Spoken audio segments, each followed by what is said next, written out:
Hey everyone, welcome back to another episode of Plays Podcast. I'm joined as always by Alex Sloth King Martinez, and today we also have our special guest, Sam Smax. I don't know your last name.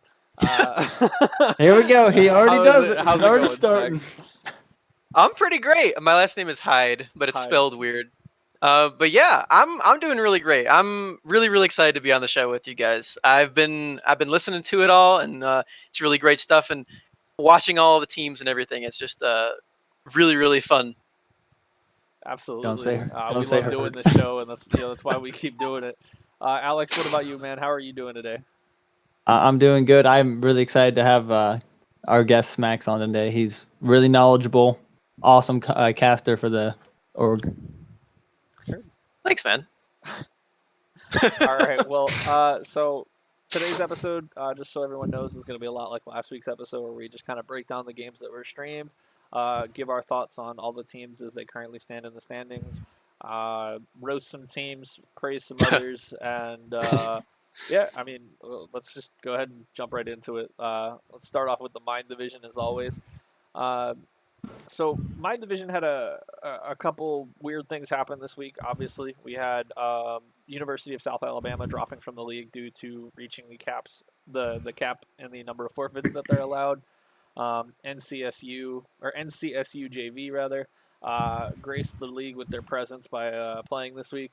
Um, yeah, I mean, Team Fish Taco Tempest played 3 games on a stream this week. Only team so far in the league's history to do that. So, real quick, what are your overarching thoughts on the Mind Division this week, Smax? Well, yeah, those Team Fish Taco Tempest games. We can start with those real quick because this team looks very clean, and it's no lie that they're just a cut above the rest of the teams in this division, at least a little bit. Uh, like you mentioned, they played 3 games on the stream, and each one was super nice by them. They they made the other 2 teams that were contending for that first spot. Uh, like I mentioned, they look a cut above those teams, even playing both of them back to back almost. So Team Fish Taco Tempest just I'm really impressed by them, specifically their bot lane. I really like their bot lane. Watching that team is really fun. Yeah, no, I mean, I watched the games as well this week. Um, Team Fish Taco against New Meta Esports was probably my favorite of the 3 Team Fish Taco games I watched. Um, it was very scrappy. It never really felt like Team Fish Taco was in a position to lose, but they could. You could see just how scrappy they were. I don't know if it was just the fatigue was weighing down on them or what, but it did seem like that game was a little bit more had a little bit more chance for something to happen that would fall out of their favor. What about you, Alex? What were your thoughts on that on those 3 games that Team Fish Taco played? I mean, I give this whole week to their support. Yeah. Furious Doctor literally has just been walking through the bot lane. Everything he's put on, he excels past what he should be playing at. So props to him. Don't switch that guy out because he's putting in a lot of work, and Wait till we they're see just Senna in his hands. they're putting in, and I feel like they're taking these games seriously. They're not like we're ahead, we can kind of have fun with it. No, they're taking them very seriously, and they're playing really strong, no matter who they're playing. Yeah, no, I agree. Um, so obviously, all of us have spoken previously about it. If we were to pin who we think the top team in the division is, it's heads and shoulders above. It's Team Fish Taco. Um, real quick, I mean, do you think that are we looking at the 14 and no dream, or do we think that eventually that they will drop a game? Because I mean, like I said, they seem to have a pretty contested game against New Meta Esports. Otherwise, yes, it was very scrappy, and a lot of that might have just come down to fatigue. But do we think that this team is just going to clean sweep this division? I wouldn't be too surprised. Like I mentioned, they played all 3 games on stream. They played against New Meta, they played against Famous, and they played against Uni Panthers Purple. None of those teams are on the bottom half, except for Uni Panthers, who previous to this week were 4-2, I believe. Four. Four I and think three. that's right. 4-3. Yeah, So they took they an had a 0-2. positive record as well, which, granted, with the exuberant amount of forfeits, isn't too difficult to accomplish. But the teams that were contesting for these playoff spots, they took 3 of them down in the same day.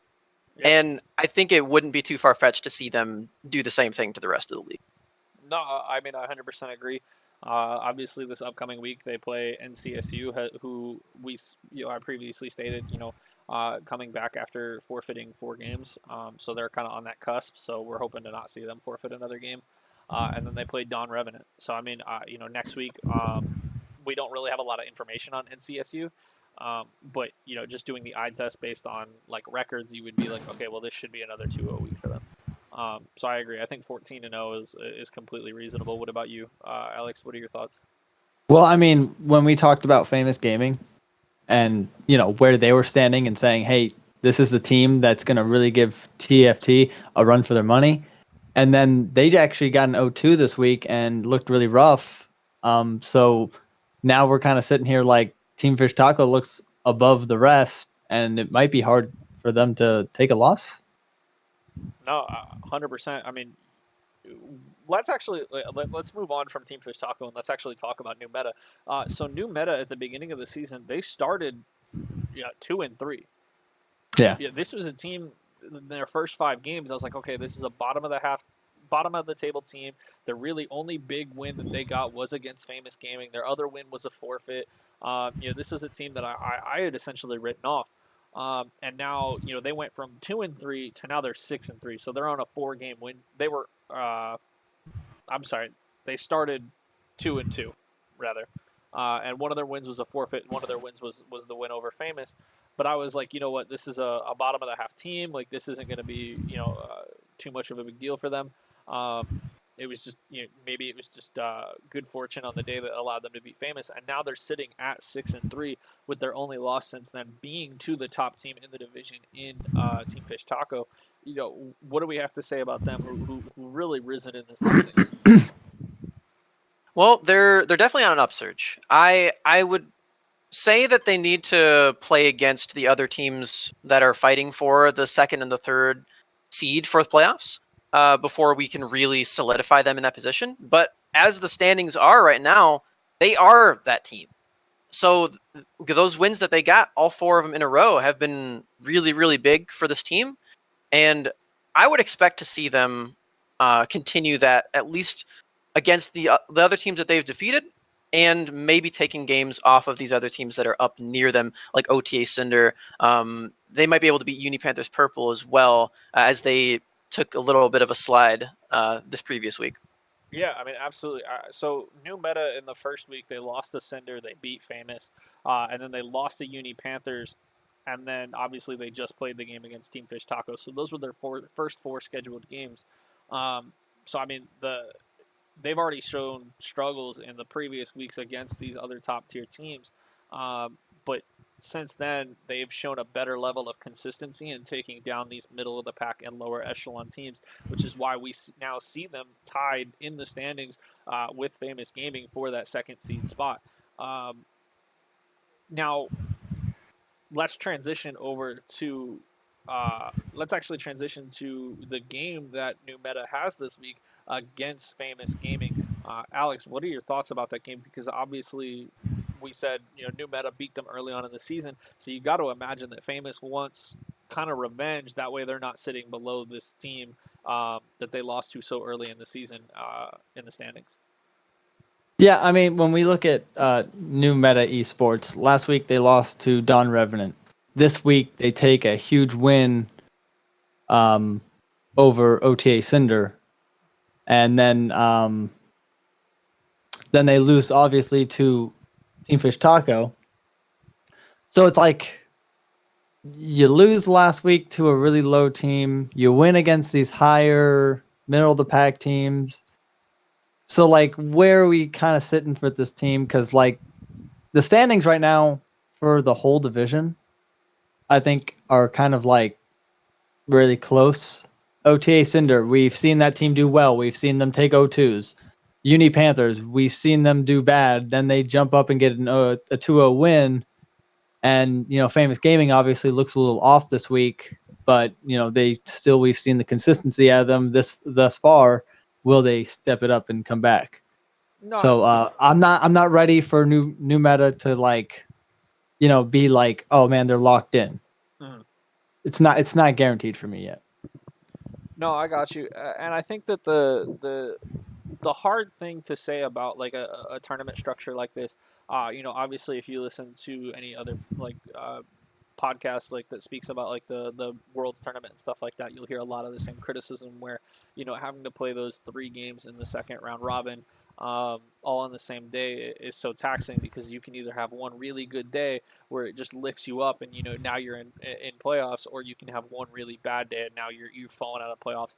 And I think that's maybe that was a symptom that Famous Gaming was suffering from on that day, because they didn't look like themselves. They looked like a shadow of their former selves, especially in that game against Don Revenant. And that's not us taking anything away from Don Revenant's victory over Famous Gaming.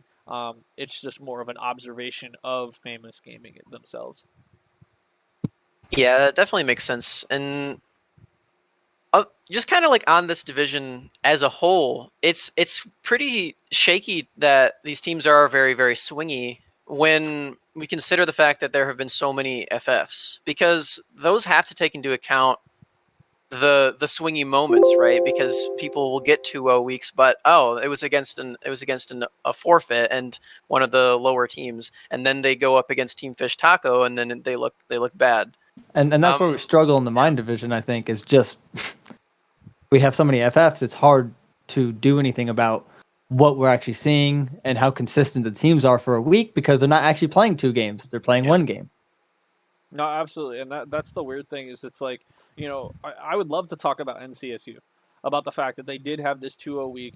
Yes, one of them was a forfeit, but they did have a 2-0 week. And this is a team that, like we said, has forfeited 4 games. So they're actually, and then they got a free forfeit win. So realistically, they've only played 2 games, and they're 1-1 in those 2 games that they have played. But we still can't give an opinion on them because we just don't know, because we just haven't seen enough of them.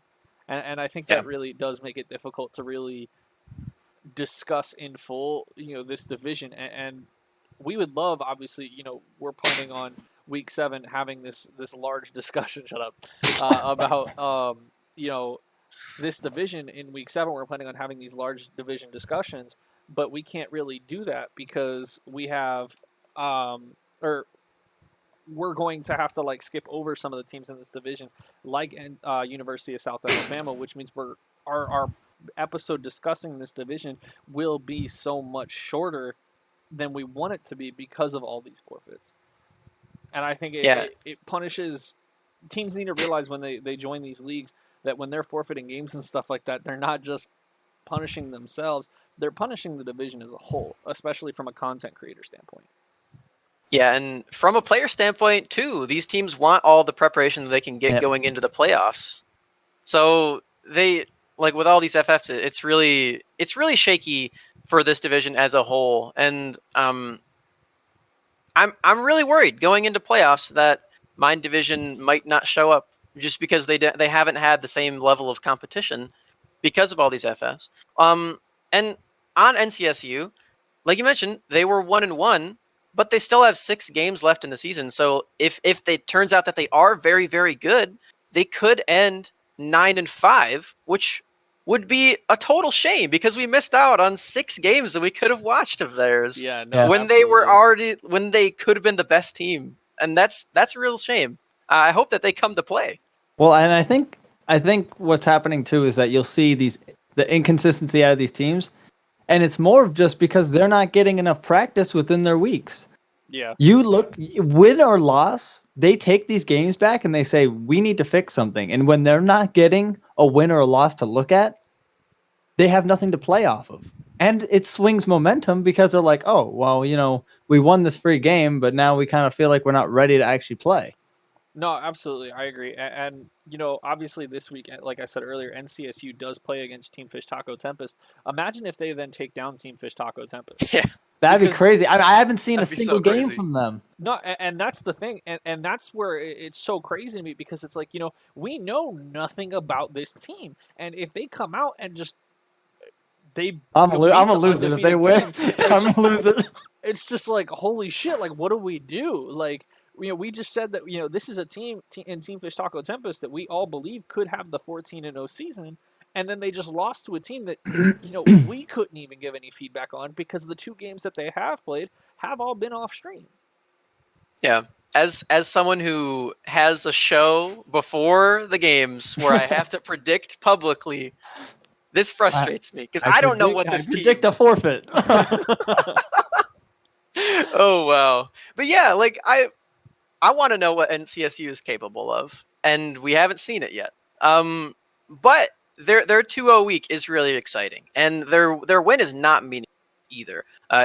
Not that like a win over a bottom team is meaningless, but it's against one of the top half teams as well. So yeah, and Uni Panthers purple. So I mean, Yeah. this definitely wasn't like a throwaway win. This is definitely a win that we can celebrate for NCSU. It's just a matter of, is this a team that was supposed to be like our 3rd seed, but because of all these forfeits, they don't even make playoffs? Because you got to think, this team's current record, like we said, is 3-5.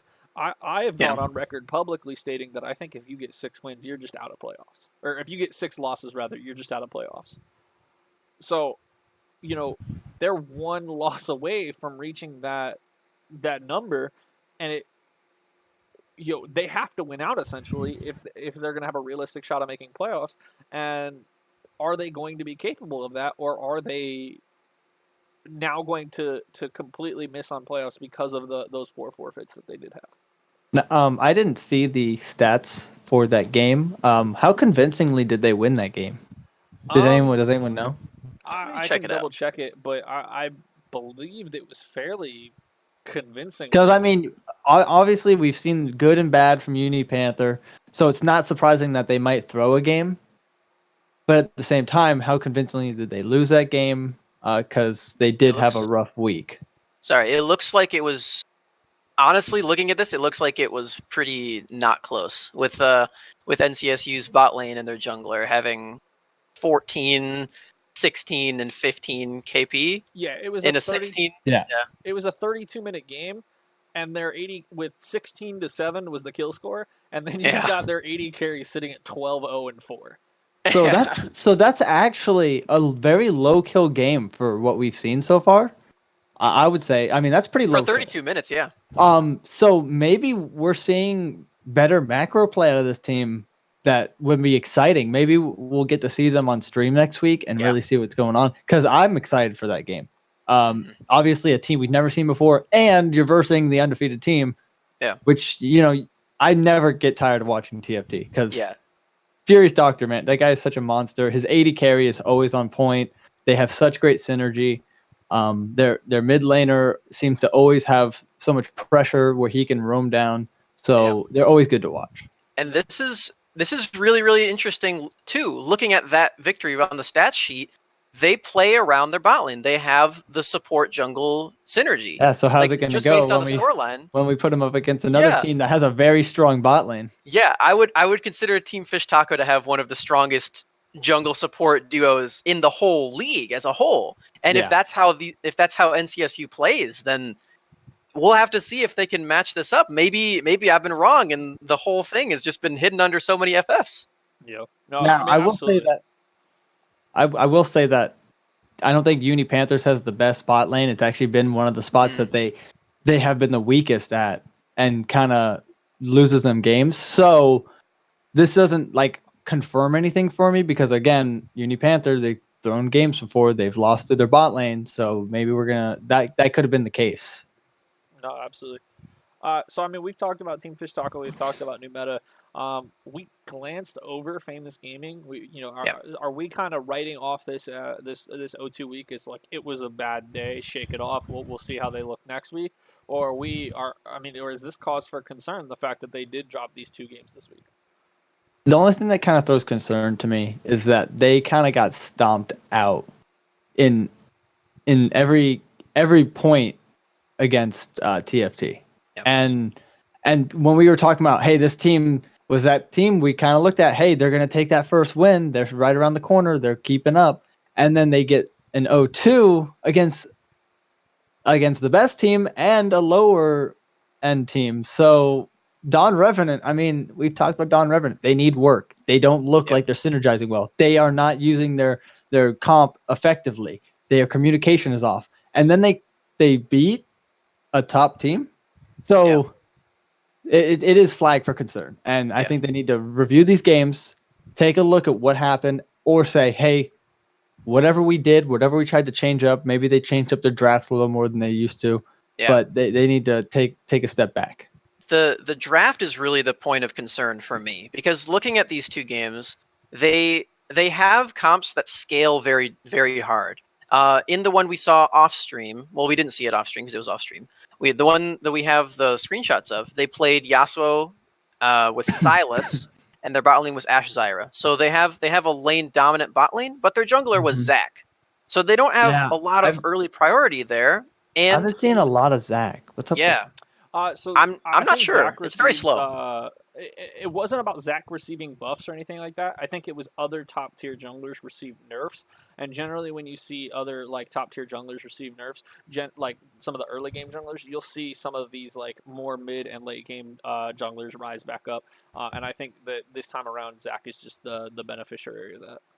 Yeah, I think the biggest thing about these drafts is that they are very clearly, with the 5 champions that they are choosing consistently, they're wanting to go later into the game.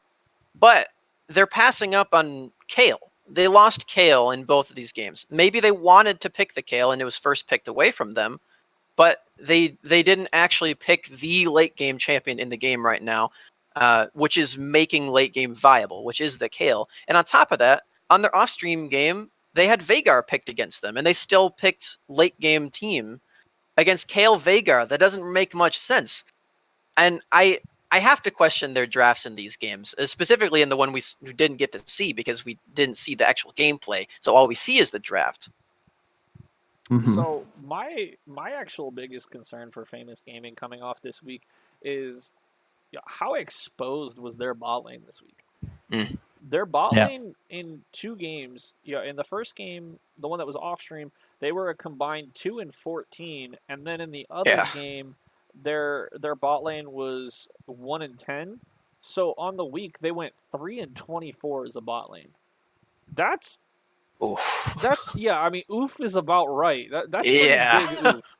So I mean, that to me is the bigger concern than just their drafting. It's now that I think it's a mixture of the drafting, and I think it's a mixture of the exposure of their bot lane, because now you have to say, okay, well now we have to worry about the way that our draft is, because now we need to cover up our bot lane's weakness. Because for example, that off stream game, they had, honestly, what in my opinion is the most powerful bot lane right now on patch 921 in Ashe and Zyra.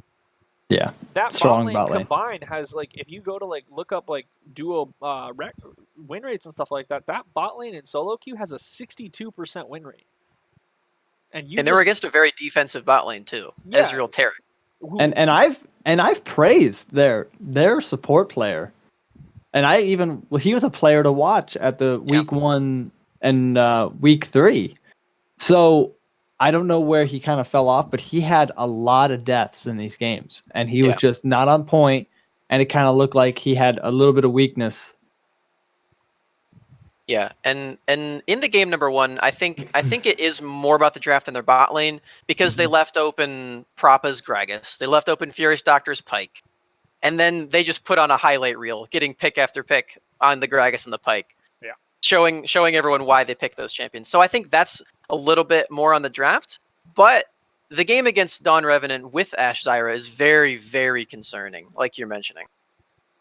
No, absolutely. I think teams need to start banning the Pyke. The Pyke needs to be banned. Furious Doctor on Pyke is like literally scary. Yeah, I'm scared watching it. All right, well, let's give him the respect. To the next team. Let's talk about OTA Cinder. OTA Cinder this week played against Dawn Revenant, who they took down and then they played also against New Meta Esports, who they lost to. Obviously we praise New Meta being on the upswing. It's just a matter of how consistent is that upswing going to be. But that loss to New Meta puts them on the outside of the top three, sitting at 5-4. What were your guys' takeaways from OTA Cinder this week? I was kind of disappointed that they drafted a Lux in the mid lane. I think it was a little random. There wasn't much setup to it or reasoning. They had a Jarvan, which there's so many good things to combo with, and it's not like they were lacking damage in any means. Like they could have even drafted like Galio or something if they really wanted to do the Jarvan. But it just concerns me that their top laner's not looking like he's having very good games, and then even in their wins, they're not convincing enough for me to like ride them off. Because like I think the game versus Dawn Revenant was super close. Ooh, like they almost lost. They almost lost. I have some words about that game. Go ahead and give us a little bit of piece of it. So that game as a whole, I think on the stream for Mind Division, I think that was probably the sloppiest game we've seen. Yeah, that's what I thought. For Mind Division. Now OTA Cinder, their bot lane looks good in these games. Even in the full-on Fiesta Dawn Revenant OTA Cinder game, Vandalize and Kevris looked very, very good as a duo. And I have to commend them for this because up until this point, Twilight Mole was the ADC for this team and Vandalize was the mid. So moving down to this AD role, it looks good for Vandalize and Kevris. Now, switching out their top laner and go ahead. I was going to say, I think everyone's just starting to copy perks. I've noticed a lot of mid laners just shifting to AD carry. Yeah. I mean, like, it's a fun role. As someone who's always played mid or AD carry, I actually, I was happy to see a mid laner at the pro level shift to AD carry. And now we're just seeing, even in this league of PRL, not just Mind Division, we've seen a couple mid laners shift to AD carry. Even if it's just for a game or two, or even if it's a permanent switch like this one, and it's just really funny all these switches that I'm seeing where mid laners are just transitioning to AD carry. I'm sorry, I didn't mean to interject. I just thought it was it's fine. Funny point. Yeah, Vandalize is really good at AD, which is major props to OTA Cinder. The grievances that I have with this team come with their top side, and that includes their new top lane sub, who they also had a different top laner up until this point as well. It's Ice Vicky, right? That's Ice Vicky is the new top laner. Oh, I thought it was Oh My Dear was the new. Oh My Dear is the jungler. Oh My Dear is the jungler. Okay. I have words about him as well. And Hunter is the new stand-in for mid. So they have roster shakeups, which is fair, and that will make your team look shaky, especially when it's like the solo lanes, and that's where you were playing around before. Yeah. With Twilight Mole playing scaling picks. The main issue is when Oh My Dear comes in and he plays a game of Malphite, and it looks like he's never played a game of Malphite before. His first death in that game was to wolves. So you're right. I remember that now. I said it in the chat during that game, but he looked like he was just a Yasuo tornado with a health bar that game. And even then, he was missing the tornado sometimes. Yeah, he was not on point with the ults From either. what I saw, looking at the match report and seeing, what they had as a lineup, in my opinion, it actually looked like they were just doing a wombo combo team. So, I mean, it's a very real possibility that he actually had never played Yasuo before, or Malphite before, rather. And they were just kind of like, hey, go for it because we want to do this wombo combo comp. So, I mean, it's possible. I mean, you have a Kale. Imagine a Malphite ulting in with a Kale ulti on top of him, and then a Zyra ult underneath. That sounds devastating, just listing that off. And then you have an Yasuo flying in, keeping everyone up in the air, knocking them back down. That sounds like a brutal composition on paper. But if you're not comfortable with the champions, it's going to be a rough game. So Yeah. I think that maybe that was what it was. I Well, think and that we've I think that is what it was. Yeah. we've talked about too, Jacob, multiple times with multiple teams, is that we're seeing so much losing going on in just a laning phase that you start to like get to that point where the jungler can't really do anything. He's kind of just farming, and then he kind of tries to support someone who's literally just getting destroyed, and then ends up looking bad for it. And then you have team fights that come out, and you just do no damage because they're so far ahead just off a laning phase, and that can't happen, especially in competitive league like this. So if you can't do laning phase, that's where your first step is that. Yeah. No, I mean absolutely. I This entire league, not just mine division, has been very interesting for me to watch as a spectator. Um, because I, as a player, am very late game focused. I think late game is the best way to play the game. So it's very interesting for me to come in as a spectator, not just a manager of the league, but like I said, a spectator, and see all these early game dominant teams really showing why early game is Yeah, such an that importance to have. they're shaping the meta for the league. No, absolutely. Um, you take picks like Elise, and Yeah. then they're versing picks like Jax. It's like, why is Elise dominating these games? Well, it's because they're not picking Jax. I don't. Sometimes these picks are kind of interesting to me, and they just need to focus more on what's going to win them that early game trading. And I understand there's scaling comps that want to, but you can't have no early game in your comp and think that you're going to make it to late game.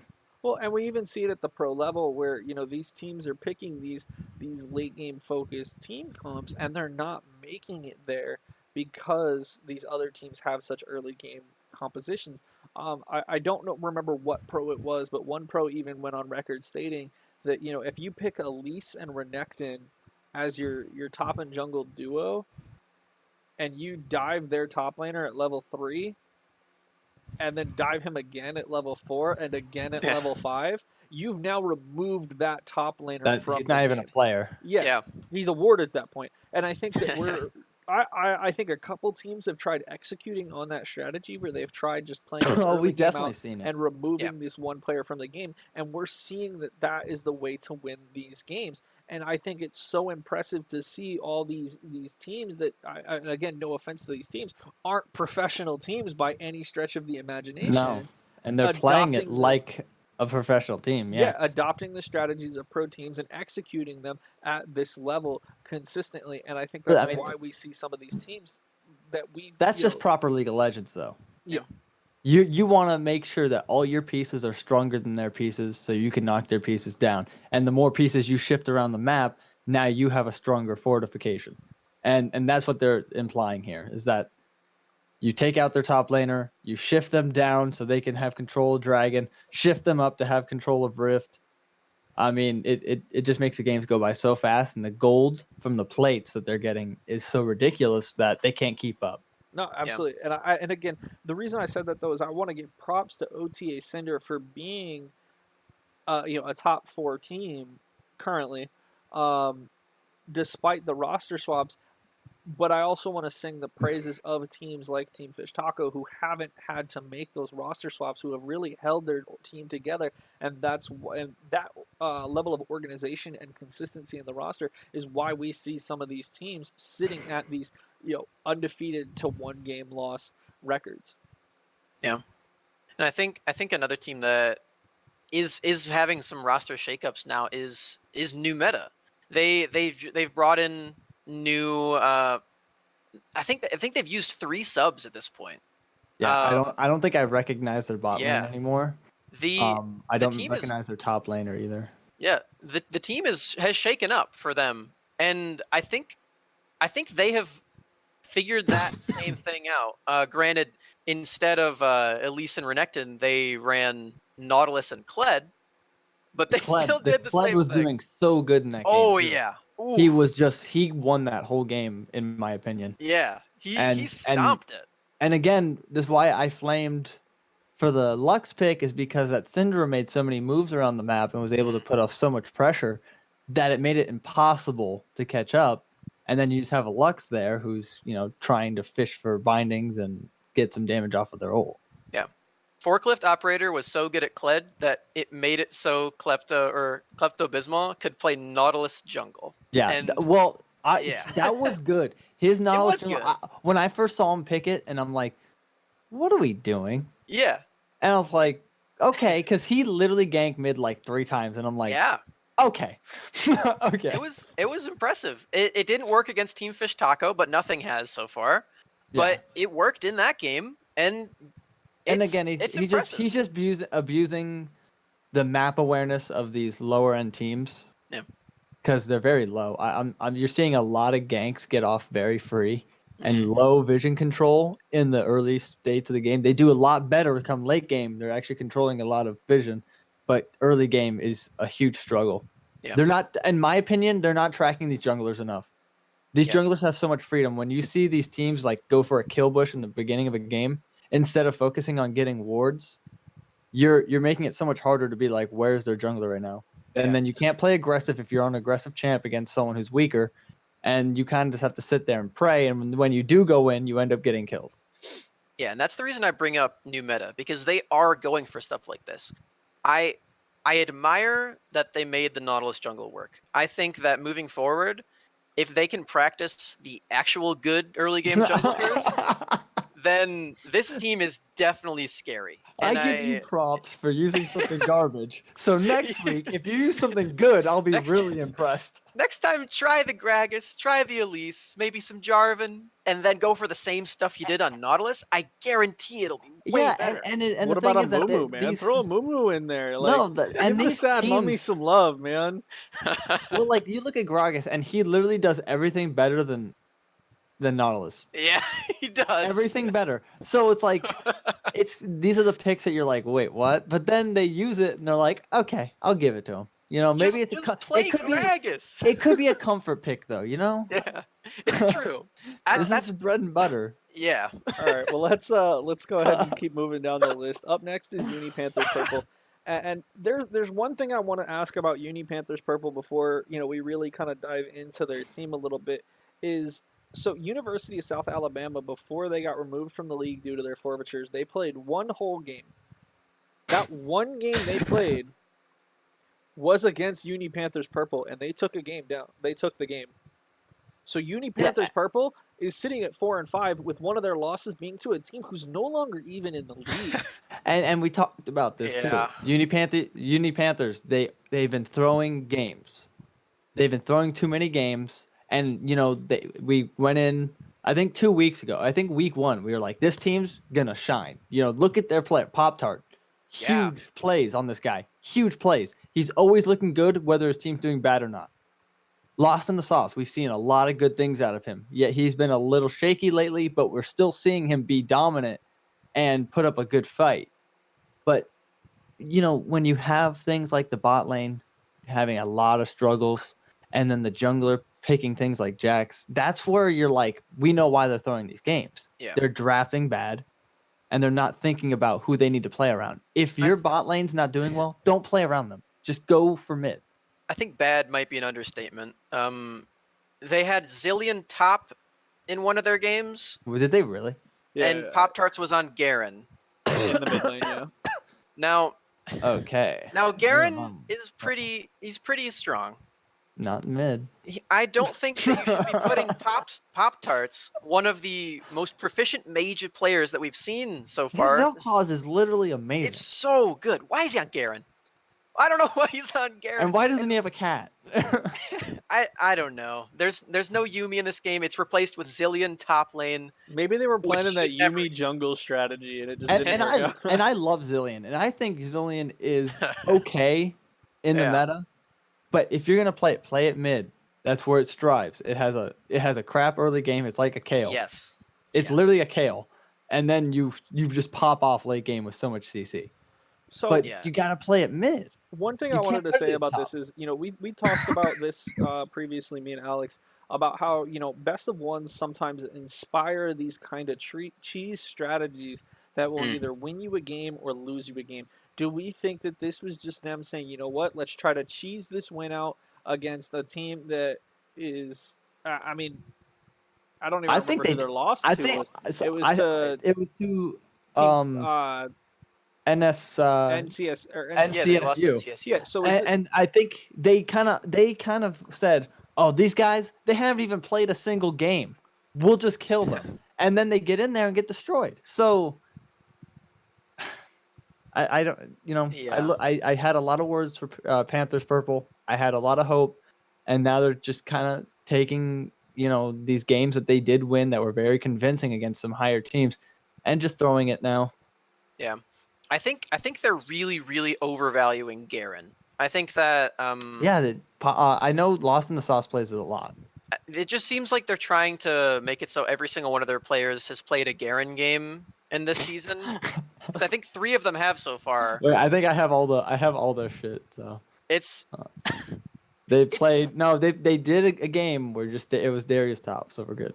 oh yeah, they're on Darius too. But And then they went right back to Garen. yeah, so they like spinning. That's what you're trying to tell me. they do. They have Hitmontop on their team. But yeah, So- I think that their drafts really need to be more focused on what these players are good at doing. And like you mentioned, their bot lane is I don't want to flame them, but we know that their bot lane's not what they play through. They need to be on these safer picks, like we saw from what was the team that played Ezreal Tarek? It's escaping me right now, but those are the kind of picks that they need to be playing for like Joester. And defensive bot lanes. yeah, he needs to be on this Ezreal. Even if you wanted to do the Yumi, you can do Yumi Ezreal, and it's such a safe lane and then Varus, Tom scales so Kench, well. any Ezreal lane, any Caitlyn lane. Tom Kench, another any great Lucian pick that we're lane, not. like. It's weird that we're not seeing Tom Kench with all these teams early diving. Yeah. I think a lot of the teams are looking at it like, okay, well, they stopped playing Tom Kench in pro because of how many times he received nerfs. If they can't even execute it at the highest level, how are we supposed to execute it at the lowest level?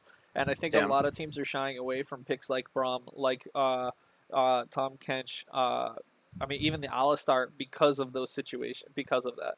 And But I think that's a mistake. I don't think these teams really play at a low level, though. I think they play at a very high level. And for them to not be taking... well, yeah, for what we see in these leagues, right? This is very impressive, So, I was impressed when I was watching these games, and I'm like, we're actually got some competitive league, to watch. So, I want to see them play more meta, and stop going for this off meta stuff that we know doesn't work against higher level teams. Yeah, and they need that meta strength in their drafts, and they need that same focus as well, because you can't. I wouldn't want to see this team play Pyke, right? I wouldn't want to see them play the Blitzcrank. They need to be on these defensive picks, and I think champions like Ezreal in the bot lane, even some other very defensive things. You could even pull in the Nami, which isn't necessarily meta, but Nami does a very good job of stalling out the lane, and it can also be aggressive at times too. Nami has a very tough time losing lanes. I think, and she's not necessarily forced to be aggressive with it either. So I think if you are on these double ranged top lanes, bot lanes that can stall this out and make it so your jungler does not have to go down there and save you or attempt to, he can focus on the mid jungle when getting Pop-Tarts, who has been an all-star. Yeah, very ahead on these majors. He was one of my number one players for who to watch. I don't blame you. Because I was like, he literally did 50% of his team's damage one game. Yeah, 50%. That's ridiculous. He's a great mid laner, but the team is not built for. They're not utilizing their lead. Yeah, well. it is built for him, but it's not. They're not building teams. He's got the Bjergsen effect. Yeah, it's. I feel bad for the guy, not to flame the rest of the team, but it's not that way. And the thing is, we think we could have a lot more success out of these teams if you just kind of look at what your win conditions are. It's not. It's not always about I have to be the best, or it's about playing to your strengths. All right. Well, we're about to hit the hour mark, and we're still on Mind the Are you serious? Yeah, we're at 45 minutes. I told you this would let- happen. Let's go ahead and move on down to NCSU, or not NCSU, Don Revenant rather. Yeah. Don Revenant sitting at 3-5-1. Their one for the tie was because there was a double forfeit between them and University of South Alabama. Yeah. What are our thoughts on Don Revenant? Because we see they can compete with OTA Sender, who's an Mhm. upper echelon team. We've seen Don Revenant against another. I don't remember which team it was that they did it against. I think it was against Famous Gaming. We saw Famous them get Gaming. it- They literally yeah. beat Famous Gaming. So. They- Oh, that's the had- Israel Tarek game. No, that was the game they had the 9K gold lead where they lost. Yeah. So we've seen them. They're clearly a capable team. They're able to get these leads. They're able to be this, what we believe should be an upper echelon team. What do we think that's keeping them from achieving that? Why are they sitting at 3-5-1 instead of sitting at 6-2 or something like that? Yeah. You know what I mean? I think it's just converting their leads. Mm. And that's where because we see them and they can team fight well. They can play objectives well. But what are you Well- getting around the map for it? I'm still replaying that game they had against OTA Cinder in my head and envisioning all those team fights where Hubris Pantheon ulted the wrong way. But that's beside. Oh the yeah, point. you're right. You're right. By the way, when I But- said the 9K gold lead was against Famous Gaming, I was obviously talking Yeah. about week 1. I wasn't talking Right. about this past week where they were able to convert that lead into a win over Famous Gaming.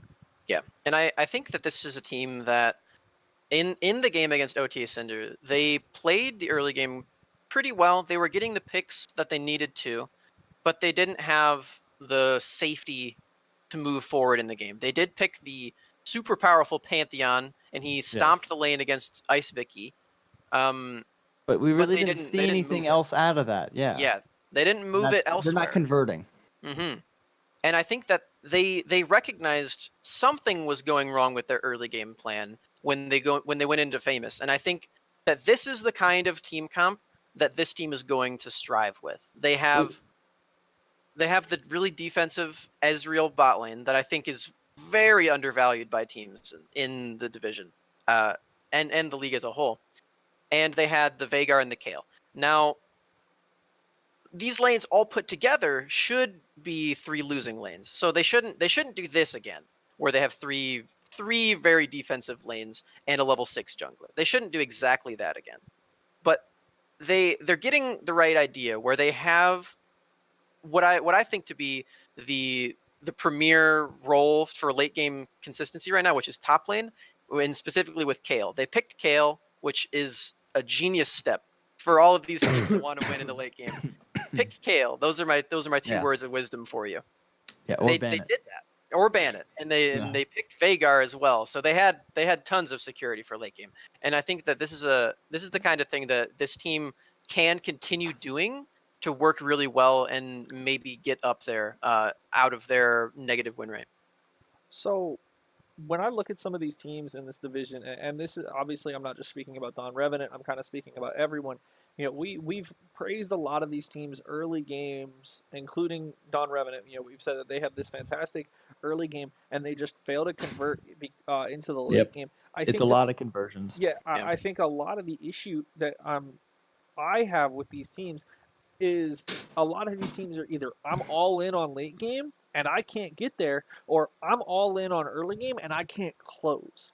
Yeah. And I think that's my biggest Totally issue. agree. And we just interviewed Team Fish Taco's coach after they went 9-0, and he was like, "Hey, look, we're here to play. We brought in a draft. I'm our drafting coach. Like, I'm our actual coach. Like, I value draft so heavily, and I think it's where a lot of these teams win or lose games. And there's a reason they're sitting at 9-0. I think a lot of these lower tier. I think any team that isn't Team Fish Taco really needs to start planning out drafts and actually analyzing these game plans days in advance, not just an hour before the game going, hey, look, like this person has been playing this in solo queue, let's ban this. I think these teams need to have a dedicated person that they are assigning to say, hey, look, we want to do this draft. Because people Yeah. need to remember, you're not just playing in a league for fun. Yes, we are a league that we want you guys to have fun in, but you have the potential to win money. And if you're, and I don't remember who it was specifically that said it, but somebody said that, you know, if you have championship aspirations, you need to spend championship aspiration money. And I'm not saying these teams need to go out and get a coach, you know, hey, we're paying $500 a year for a drafting coach. You know, I'm not saying that because obviously in this league, $500 is a lot of money for a That's coach. a lot of money. Yeah. Well, but you know, we're not And saying if you that. are looking for someone for $500, but we're saying, well, I said a year, 500 a year isn't that much, but Yeah. but take you know, we're not $500 saying a year. people need to go out and buy coaches. We're saying people need to make sure that they're going out and they're finding somebody to, even if it's for free, to work with them and come up with these draft plans. And I think that's why we're seeing some of these teams have this success that we're seeing, and other teams have these failures that we're seeing. And it's the difference in commitment from not only just a player standpoint, but also a coaching standpoint. Yeah, and I'll touch on Team Fish Taco one more time before we're done with this division. They figured it out, like you mentioned. They have the drafting coach. It really shows. Yeah. They have the Gragas Pike locked down. You can tell that these two players, Prappa and Furious Doctor, have practiced this over and over and over. They're as a roaming duo. so good. They're so clean, and on top of all of this, they press the kale button in these drafts. They press the kale button, the button that wins you the late game. They typed They're in really kale good at and then pressing that button. selected. Yeah, they're so good at pressing that button, which is discrediting Ace Ties a little bit. He's And- good at the champion.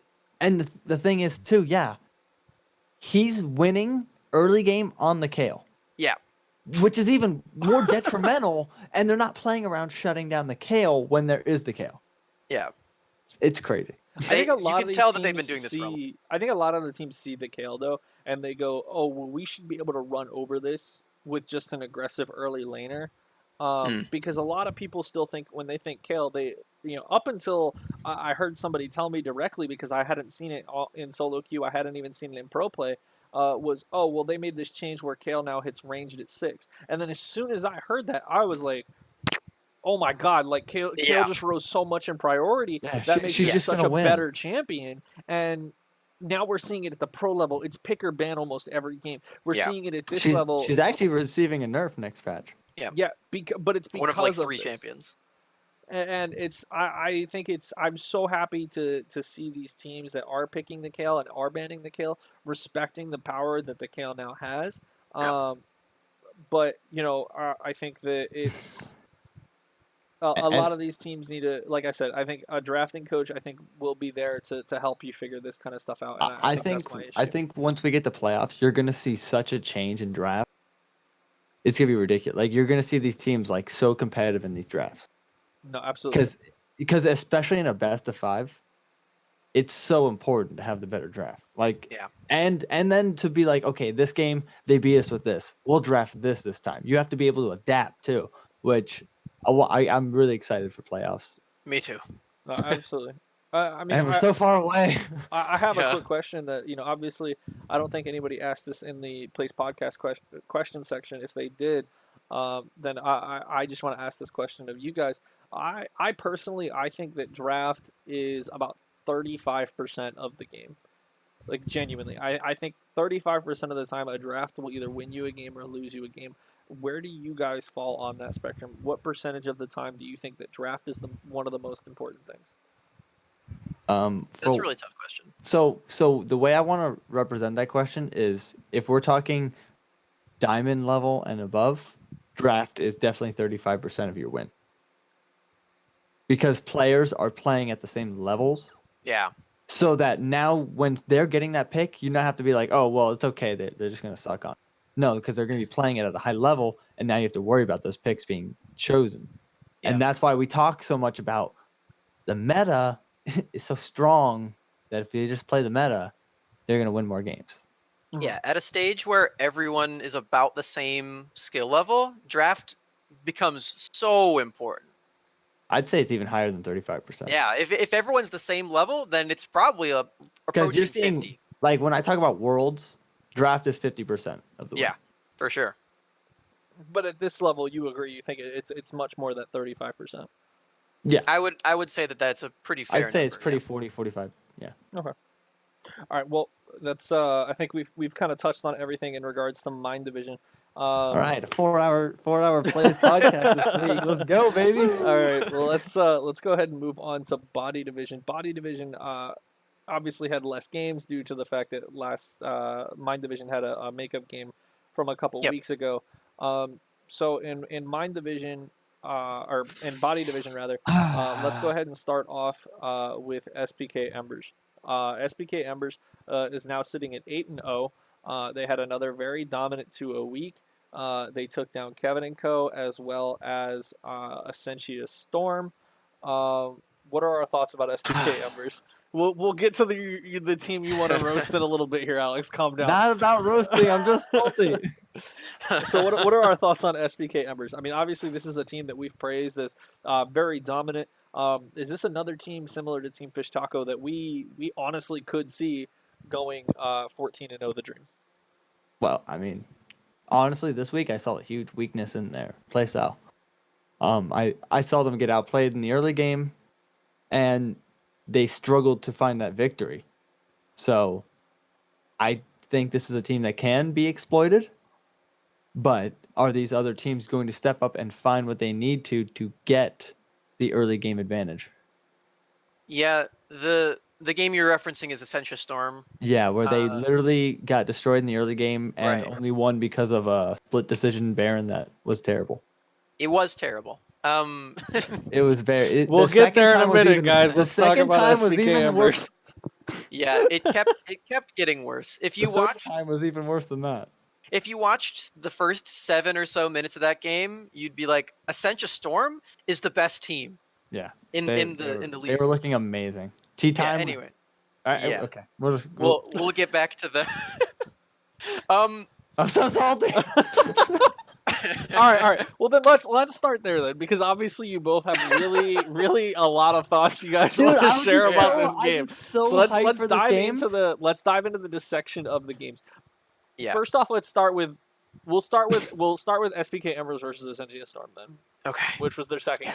Obviously, we've kind of all said the same thing where, oh my God, Essentia Storm looked so good in the early game. We were so positive that they were going to come out, they were going to take this win, and it was going to be no questions asked. And this was a team that previously we were criticizing their early game. We said that their early game was their weakest point, to the dismay of a lot of the Essentia Storm players, who said that, no, our early game is really strong. And they showed it in this game. Their early game was fantastic, but then things started to go wrong. And they started to go wrong because of split decisions. And you touched on it. There was a split decision Baron call that was awful. So it was heartbreaking. What are our thoughts then? I mean, let's... Okay, so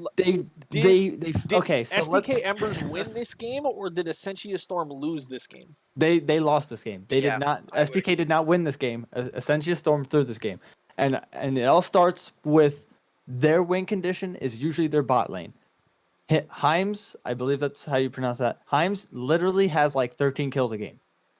Agreed. He does. He usually has about 13 kills a game. I think it's pronounced Hims, but yes. Okay, well, Hims, and they looked a lot weaker this time in their bot lane. Were really getting outplayed. And we saw Tea Time going all around the map, making so many plays, getting such an advantage. And then they got to this point where they're at Baron, and their whole team is up, and they're just like, we're just going to do it. They had 3 mountains.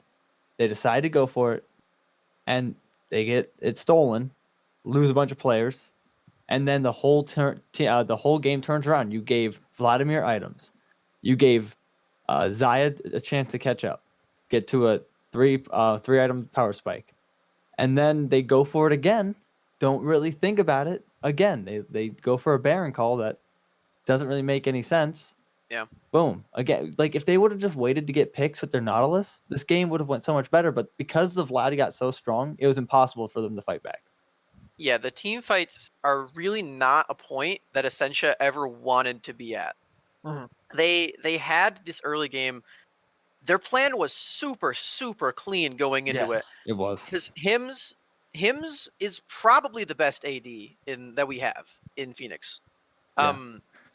They dismantled the pieces around him. They made I Don't Jungle look like namesake. They made Yarg like it was really, really a rough showing for these two players in the early game. And Hims was just left to try to pick up the scraps of everything, which is exactly what SBK have as a loss condition for them. And that this clear of a loss condition is something that Essentia found out like before I even did. So huge props to them. And they did a really, really good job. T-Time is super, super good at this, Talia. We saw him before on his Rek'Sai. We because we also cast their European team, we call it the Essentia Special now, just because both teams play Rek'Sai so much. T-Time is really, really good at the Rek'Sai, and he saw it on the Talia too. He went 6-0. I even, in the chat, I called out, wow, T-Time is trolling. He didn't buy Medjai's.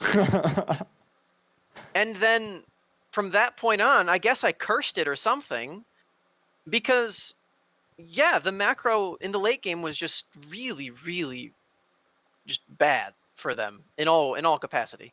Okay. So, Yep. I mean, Essentia Storm obviously had a rough week. They went 0-2, very much to their dismay. I didn't Me catch too. the Essentia Storm versus Insanity Gaming one. What were? I mean, That one was rough too. was that? Was that another pretty much same storyline where it was, No, that Insanity controlled the whole early game, the mid Yeah. game, and just won the game. Gotcha. They didn't have T-Time in for that one. No, I don't. Did they not? No, they didn't. They had Jweb in, and it looked like a different team. No flame to Jweb, but it really T-Time is shaping up this early game and making Essentia look like the early game beast that they are.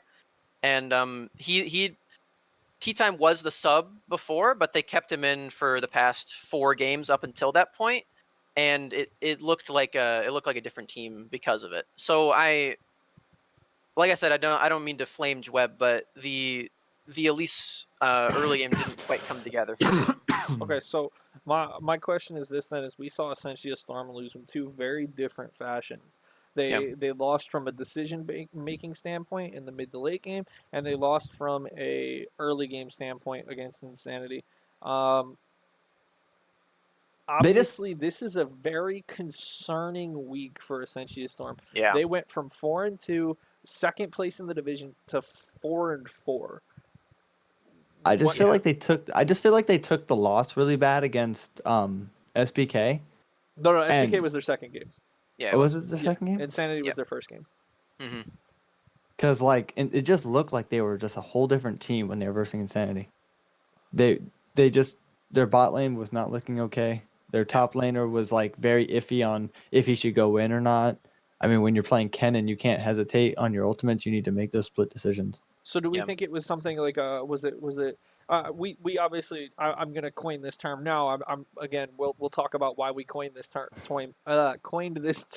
later. But do we think this is something like where recon we'll call recon 5 syndrome, where we think they just over prepared for one specific team? I mean, it's possible, but I just think possible. I just think they kind of were off their ball today. Yeah, I think that the jungle piece is so important for Essentia, and that's what's been giving them the wins leading up to week number 4. And T-Time is really, really impressive in this team doing that kind of thing, and they need to have some form of late game shot calling, because it's very, very obvious that T-Time is the one organizing the early game. Based on the game that was played when Jweb was subbed in, and based on the way that they win games with the Rek'Sai, with the Talia, which was going to be a win, they need to have they need to clean up their late game shot calling.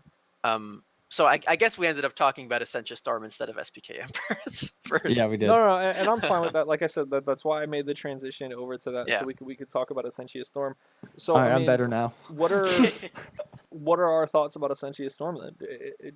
Was this just a case of over preparedness for one team, and then Tea Time obviously not in for that first game? Do we think it was kind of a combination of those two things, and then the team just being tilted going into the game against SPK Embers, which is why they made all these bad decisions? Or do we think that this is a red flag for Essentia Storm? We need to batten down the hatches. We need to figure out what's going on. Where's the leak on the boat? We need to fix it now. Well, they definitely don't have many more opportunities to take an 0-2 and keep talking about contention. So I would call this a red flag for the fact that we are getting closer to playoffs. It's time to figure it out. Okay. Yeah. And I still think they're a strong team, especially what we've seen that we saw them do to SPK. No one has done that to SPK yet. Yeah. So and to put an optimistic spin on it, this is SPK that they stomped in the early game and then couldn't close it out against. No one has closed it out against SPK Embers.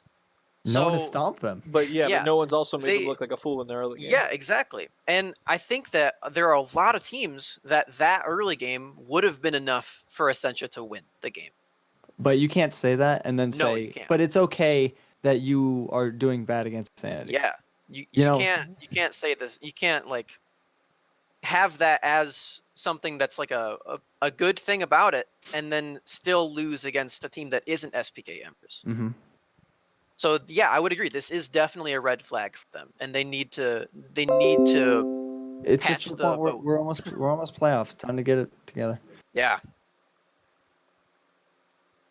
Okay, I think we're good. we've got the Essentia flame out of the way. Like I said, I was so excited for them, and don't get me wrong, it's not that I don't think the team will do well anymore. It's just it's getting too close to say that now. It was disappointing to see the results based on the way that the results happened. I thought they were gonna do it, man. I thought it was all over. Okay, so now they made it personal when I predicted 2-0 for them on the week. Yeah, me too. Let's transition over to SPK Embers then. Yeah. I started off this conversation by asking, do we think SPK Embers is a 14-0 team? No. Now, after that game, they still have to play. Or I'm sorry, they don't have to play Essentia Storm again. They've played them twice. But do we think other teams will be able to use Essentia Storm's game as a footprint and be able to actually convert and take down SPK Embers? Or do we think SPK Embers will recover from this rough early game that they had and do the 14-0 trade? I really hope that other teams are watching these games as much as we do. Because when you see what happened, when you focus the bot lane and when you play around a stronger bot lane, this is what can happen. We know SPK has a strong bot lane. We know they play around it. When you can counterplay that, when you can force them to play top side while you play bot side, this is the result. Yeah, and we're probably going to make SPK Embers mad because we're pointing out this major weakness in them, and then other people can see this. Yeah, I know. But they can always pay us more not to say anything. If you're listening, SPK Embers, please support our Patreon. We're going to make one right after this podcast. But yeah, I fully agree. I think that Essentia showed a very clear way to defeat this team in the early game, and they couldn't close it out. We don't know. We weren't listening in on the comms. We don't know what happened there, but we do know that they looked way better in the early game, in the bot lane specifically, than SPK Embers, who have what I believe to be the best AD, at least, in the league. And that is a feat. I think that is... I mean, you're talking about 4 divisions, and that's the best person out of 32 teams. So I'd say that's a pretty big compliment. Yeah.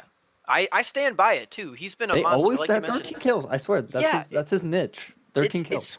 It's crazy. He feels probably like stalls out the games so he can get 13 kills. It feels like he's the only guy who's realized that Zaya is good. But what I don't want to... Is he going to change his name after this to 13 kills? Yeah, he's going to turn into 13 Taylor 13. No.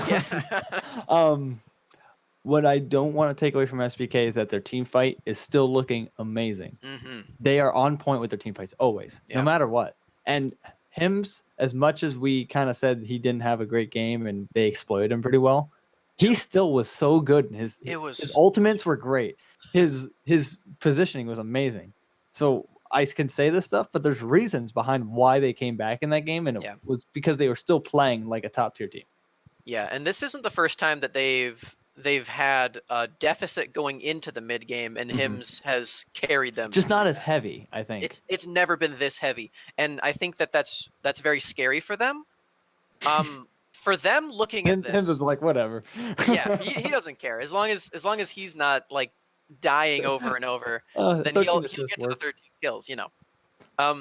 But looking at this for SPK, they need to find a way to stem the bleeding in a more defensive way, because with a 0 loss record, sometimes, I'm not saying it happened to them, but sometimes it does get to your head and you realize, oh, we haven't lost yet. I don't think we're going to lose. And if that is a mentality that you have, this can happen to you, where you lose the early game so bad that I call out the enemy jungler for not buying Medjay. This can happen. And going into the playoffs, especially against teams that may also be undefeated going into it, they have to be super, super careful. And they need to have more clean play so that they can get to the team fights where they completely just blow everyone else out of the wall. Gotcha. All right. I mean, I think that about covers it for SBK Embers and essentially a Storm. We're very aggressive. I'm super, super impressed by SBK, and I want them to do well, which is why I was so happy that Smax was going to be on this week, because I knew Essentia versus SBK was going to come up, and I'd have somebody to bitch about with. I mean, I watched the game. I watched his super player. I can't think of the word right now. Heard English. I skimmed the game. I didn't have a chance to really watch it. I was out a game like that. I was at work. Unfortunately. VODs. VODs. I'm actually glad I missed it now. I would have been very upset with essentially. Yeah, I know. Well. I wish I missed it in my mind. Like I said, I'm just so excited to see the SBK go down. And not because I don't want SBK to win. It's just somebody's got to do it. Alex has an SBK vendetta. Somebody's got to do it. All right, well, let's so we don't think division. SBK Embers anymore is the 14-0 team. I think it's still possible, but I just don't. I think that they have a chance of losing games. We send the weakness now. It's just about can a team exploit it. Do I think they have the same when we talk about TFT, their weakness isn't showing like it is for SBK this week. Yeah, I would agree. If it depends on which team takes away what from this game. If SBK takes away the exact things that they need to fix, then it's very possible. They haven't lost yet. They only have 6 more games. They could do it. Yeah. But they have this very clear 6 more games. It's getting crazy. Oh, yeah. All right, well, what about let's move on to Alarion Gaming Black. What are our thoughts on Alarion Gaming Black? They obviously only played, baby. They only played one game this week because of the whole situation with First Blood coming back into the league due to a miscommunication between. So do they have to make that up later? Blood. What's up? When do they make that up? They'll be making it up within the next 7 days. Okay, because I was gonna say Alarion Black was looking so good against Insanity. So good. That Olaf was amazing. Oh man, that Olaf. He just I don't care. He's literally about to die, just smacking people whatever. This is a team that has figured out. Man. They figured out the early game with one late game element in their draft as well, and it showed so well that their top side can play this early game. Atlas and Sheeta just stomped all over them in this game, man. It was brutal. I loved it. Get Salvation did start to bring it back a little bit. Yeah. Within laning phase later on, they were using the Xerath well to get picks onto Sheeta. Yeah, that was cool. That was really cool. But it didn't really help when it came to the Olaf just walking everybody down. The Olaf carried this game. It was so clean from Atlas. I loved that game. That's how you play Olaf, man. And I interviewed him after, and we talked about with Atlas about how Olaf is the kind of champion where you have to ride the line of either inting it or hard stomping everyone. And Atlas knows how to ride the line, baby. Yeah, because like, he was I swear he was at like 10 health in 3 different fights. And he's just like, whatever. I'm just gonna keep Olaf. going. I love Olaf. Riot nerfs coming soon. Hurt. So I mean, but we think Alarion Gaming is back where they belong. We think this is a clear playoff team, no questions asked them. Well, I mean, don't get me wrong. They're versing Insanity, which were lower standings, but it shows that they took the losses last week and didn't let it get to their head and played a strong game. You know, they dominated their game. They didn't walk through it or survive. They dominated. Hold on, because we're going to call Insanity Gaming a lower end team, and they are in terms of standings. But this is a team that literally just took it to Essentia Storm. Exactly. No. Yeah. But they are still a lower standings team. Yeah, I'm not disputing the lower standing thing. I'm disputing where are we going to say like, oh well, they stomped this team that we don't think deserves to be here versus they stomped a team who literally made another top tier team look like they don't know how to play the game. Well, I was just giving you facts, man. They were they're a lower tier team. They're lower in the standings. It's true. I'm not taking anything away from them because we talked about Insanity last week about if they fix a few things here, they could look really strong, and they did something against Essentia. So we've seen some changes. It just Alarion Gaming said, "Well, take your changes. We're gonna take ours, and we're gonna run you down." So. I think Insanity inconsistency. Yeah, I think Insanity has a very set in their ways style of playing the game, and it's not necessarily I don't think it's bad. The best. It's not bad. But it's not necessarily the best. They have Arethius who's on he's on the Xerath, he's on the Vel'Koz. He can scale up later on into the game, but they just don't have that big oomph meta champion that can hand it to people in the early game. Well, and I think the mid lane meta right now is more create pressure in side lanes, and we're not seeing that off of that mid laner. Yeah. Heard. I mean, I hate saying that sometimes. I hate it when he does that. I hate saying it sometimes, but I mean, there's nothing really else to say there. I mean, I agree. I know, but like, I hate to call a team a boring team, but Insanity plays the same way each time, and they either find success. We know what to expect. Like it's inconsistent, and again it's inconsistent, but also consistent. Yeah, like sometimes they're doing really, really well. Yeah. It's a consistent inconsistency. Body division is another one. Well, body division is kind of like when we talk about mind division, where a lot of the teams are forfeit. We had a lot of games, and again, we can talk about they didn't maybe have enough games to play to feel confident in their next week's play or feel confident for the games coming up. So, one thing I will say about Insanity is they picked the Gragas, which is good, and then they picked the Vi, which is bad. So, Gragas good, I agree. Vi bad. Well, I don't think so. Let's actually talk about that because Insanity Gaming has stated they're looking for a drafting coach. This is a team that has openly stated we understand that our drafting phase is weak. We want someone to come in and say we need help with our draft. Do we think that is a step in the right direction for this team? That's a great step, and I'm glad they're taking that step. But it's not going to save you from these games. You know, you still need to figure something out. And I'm glad you're looking for help, but that's definitely the first step. It's a good step. Yeah. All right. Well, let's move on. I'm proud of them. They've been listening. So we talked about SPK Embers. Shout we've out to touched you on guys, Alarion Insanity. Gaming. We've touched on Essentia Storm. We've touched on Insanity. Let's talk about Kevin and Co. Kevin and Co. is currently tied with Alarion Gaming Black, sitting at the 5 and Alarion Gaming Black is at 5-2 and 2 because they have a makeup game that they need to make up, or 2 games they still need to play against First Blood, and then Kevin and Co Wait, is 5-3-1. here we go. So, what are our thoughts about Kevin and Co? Rough game against SBK. Yes. That was rough. Yeah. Obviously, it's SBK, so we don't think that like. I didn't think their draft was bad. I like their draft, except Sejuani's pretty weak right now. Mm. So that's the only thing I was kind of like, maybe we see something else. But let me check what was banned actually. Yeah, like Gragas was open, yeah. and like Gragas would have been such a great pick here.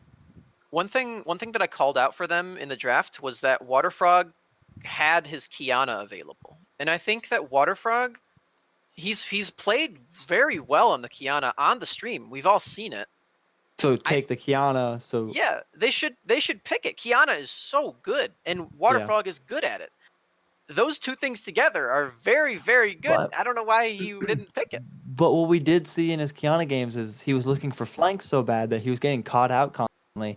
That's when fair. there was no flank to be had. So you look at that and it's like, yeah, you were doing well with the mechanics, but how is your positioning? Yeah.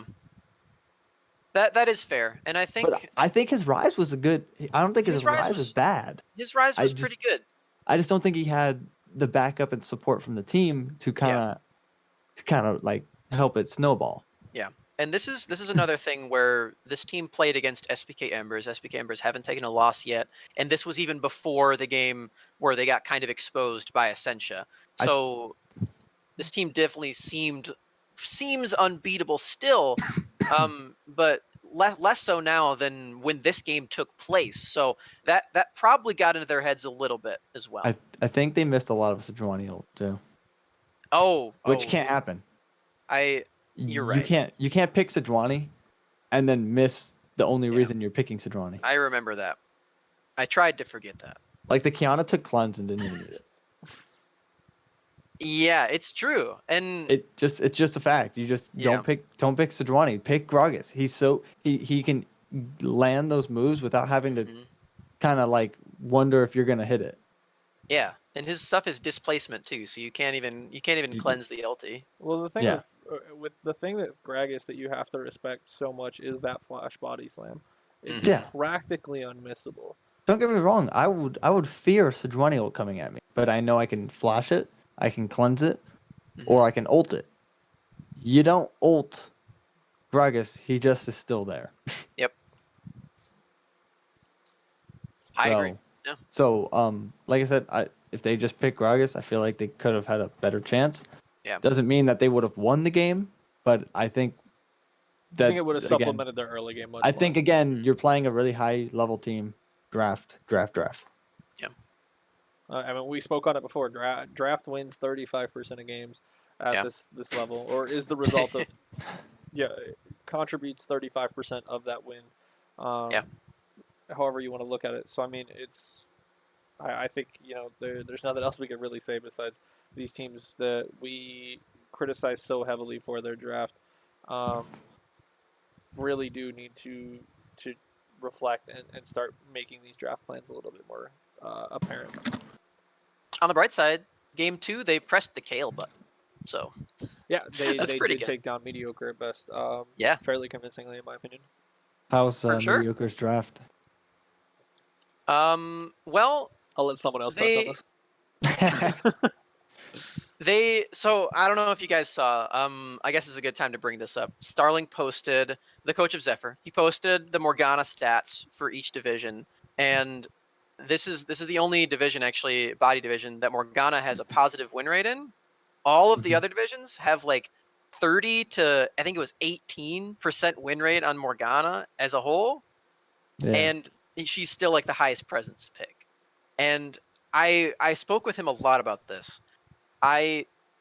We both kind of came to the conclusion that Morgana is not nearly as blind pickable or safe as people are making her out to be. And you actually need to be very specific with your choices. And unless you're drafting it with a Caitlyn, I feel like it's not a great. Yeah, Caitlyn Morgana. Too defensive. Caitlyn Morgana is a very all-in kind of lane because of the snare stacking and stacking and stacking. Morgana wants to be hitting those those dark bindings and then killing someone in lane. I've just seen a lot of Morgana play in this draft, in this league, where it's defensively. Like, Yeah. you just play back. And again, we've seen what happens when you're too defensive in the early game.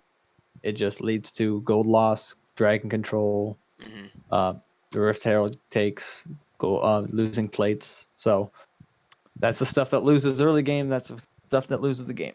I mean, let's transition.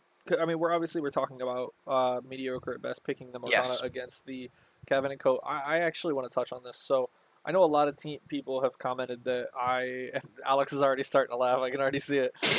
That I seem to have a problem Too with harsh mediocre at against best. some teams. I actually really liked their draft this week. What was it? I'm sorry. In both games. So against Grim Legion, they took Jax, Sejuani, Akali, Kaisa, and Nautilus.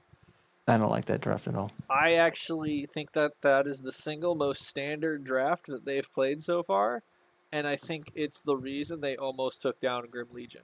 The kill score was 27 to 23.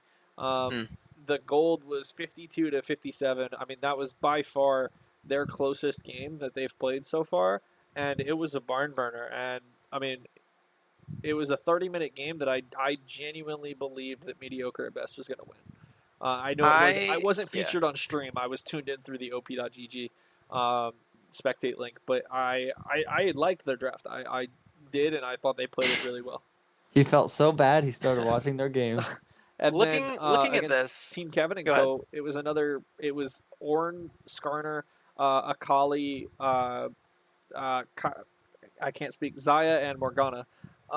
This draft I have a little bit more issue with. I think the Skarner was a mistake, but I think we've also touched on it even with their Sejuani game that they played, where it's not even it's a preference over a draft issue. I think that it would have been smarter for the Gragas in both games. But we don't get to see the bans because the pictures were submitted incorrectly. But what are our thoughts on that though? Because I think those look like good games. They're improvement. They're improvements, but we've already talked about the Sejuani. And honestly, in my opinion, there's a lot better late game picks than Jax that you could be using, like KO. Yes, but that's the issue that I have with the pictures being submitted this way. Is we don't know what the bans were. I can't see the bans. I would love to see the bans. But let's see. We could have went with Gnar. I think is a lot stronger than using the Jax and has a lot more crowd control. Game. Gnar is much more of a mid-game team. I don't care when you have a Gnar. If that guy rolls into me at 45 minutes and hits R, I'm a flash. That's fair. So I mean, let's now. Yeah, to kind of be pessimistic about mediocre at best, or pulling a PlaysFerDays, as it were. I'm gonna. That's a new thing. I'm gonna play a little bit of devil's advocate there. I think that this game, a lot of what Grim Legion can credit this as being a close game is that their Diamond 180 carry player is playing Rakan. And their Rakan player, Beg for Mercy, is in the jungle for this game. I don't know why they did this, but this is a very interesting roster shakeup for them. I don't know if this is a permanent thing. They only played the one game this weekend, so I don't know what that's about. But that, to me, is a very concerning roster move, just on paper. And I'm hoping it's not permanent. I'm super hoping it's not permanent. Because Overlord, we've seen him play Lucian really, really well, even in games. Man, I love his Lucian. His Lucian's so nice, but I don't like Lucian as a pick, but when he picks it, I'm like, you better get used to seeing it soon with that Senna coming out. Yeah, for sure. No, we're just gonna see Senna. We don't care about Lucian. Yeah, his Lucian makes me happy, and as a Lucian player myself, I like when Lucian players make me happy, and that being the roster move is very weird. And it made it so they almost lost the game against Mediocre. No, absolutely. And again, that's not to discredit Mediocre at best for putting up such a performance. It's just more we have to state the facts, and the facts are that Grim Legion obviously was not playing with their optimal roster due to reasons that we have no knowledge on. Maybe there might have been players not available due to the fact that they thought like, oh, we only have to play one game, we'll just use subs, because they had rescheduled their game with First Blood due to the whole situation that we already touched on. So I think it's very interesting the players that they put up with the positions that they put them in, and it's just a matter of is that going to be permanent, and if so, that's a lot of red flags that we now need to raise for Grim Legion. Yeah. But at the same time, we can praise mediocre at best for this week for playing the games as close as they did this week, because they were two close games. It was 14-10 in one, and they actually had the kill lead in the other one. And it's just a matter of when did those will they be able to take the small victories they got this week and be able to convert them into wins and start upsetting teams in this division? Because I mean, I touched on it earlier. I think 6 losses and you're out. You already said 6. Mediocre at best is at 7. So now it's not about, hey, we're fighting for playoffs anymore. It's about, hey, we're fighting to play spoiler. Everyone else. Yeah. And I was going to ask you guys how you feel about the standings right now and what we kind of think is going to happen with 2nd and 3rd seed, because there's so many close teams right now.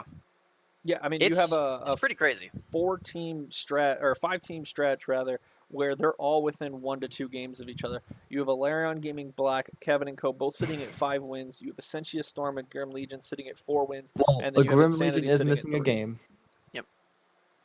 Yeah, every single team still has to play First Blood one more time, and then you have Alarion Gaming Black, who has to play them 2 times due to the circumstance with them coming back into the league this week. So I mean, but even without that, we'll ignore that. It's so close that it's like flip a coin and pick a team. You know what I mean? Like, I could see any of these teams being 2nd and 3rd. Obviously, Alarion's looking really good this week. Kevin and Co. took a really harsh loss, but was able to take a victory over mediocre, putting them still in that 3rd seed. And then we have Essentia Storm, which is looking strong against really strong with the number 1 team, but really bad in the late game. Bad against another team that's lower in the standings. Yeah. And then Grim Legion, we had being second seed out of this, and now they're kind of in the middle of the pack. Yeah, this is the kind of division that I think is really, really exciting to take a look at and go back and watch how all these games happened, because with this being so close, especially considering going into playoffs, the top 3 teams will go against other teams from other divisions who we haven't seen play against each other. We'll get to find out if this division is so close because all of these teams are incredible and they're like really, really strong and they're just like duking it out as the teams go, or if the other divisions are more powerful than them and these teams are lower than that, as it were. And I remember there being a time where it was like, is Kevin and Co. even going to make it close? And now they're sitting right in contention. Really so that's real good. I'm good with that. I mean, that's the crazy thing about this division is I remember week 3 when we did this podcast for the first time. You're absolutely right. We were saying Grim Legion Havoc. This is the 2nd seed team. They look so good. And I think Black, we also... Alarion Gaming Black is a clear number 2 seed as well. It's going to be between them who gets 2nd and 3rd seed. And now last week we were like, Alarion Gaming Black has taken a huge step back. And they look shaky. And we were worried about them. Yeah, but and we said Grim Legion Havoc also looked shaky, but we still have confidence that these are going to be our top 2 teams. And now this week we're saying, okay, Alarion Gaming looks like they're back, but Grim Legion still looks shaky. And it's just, it's not even that they look shaky. We didn't get to really see them at their full capacity this week. Yeah, and that's why this division is so much shorter than my division. If I could have seen another game, it would have been nice. Yeah. To see how they're really looking. But it was unfortunate we did not. Yeah. So this is the team to look out for next week for sure. And again, I want to see so many of these games on stream. Oh yeah. I want to see so many of them. And again, that's the This issue division that is so What is close. actually? Can we talk about the games for next week? I was gonna say let's do that at the end because we already didn't do mind divisions as well. So Oh, instead yeah. of just combining them, we'll just do it all at the end. We'll say these are the games we think are the But games to watch. I'm really interested now. But I mean, and again, this is obviously we want to go more in depth on this division. We just can't due to the lack of games that occurred this week, due to First Blood coming back in and needing to play those makeup games essentially from this last week against Alarian Gaming and Grim Agent Havoc. Excuse me. So the only team that we really didn't do an in-depth dive on was Insanity. We touched on them very briefly. I think we went pretty. Yeah, we went We did went a little pretty bit. hard on Insanity. Yeah. Okay. They were the consistently inconsistent team. Okay, I didn't know if we Consistently wanted to add anything to that. That's all. You know, it's Wow. hard to add stuff onto that. Yeah, when you're consistently inconsistent. Yeah.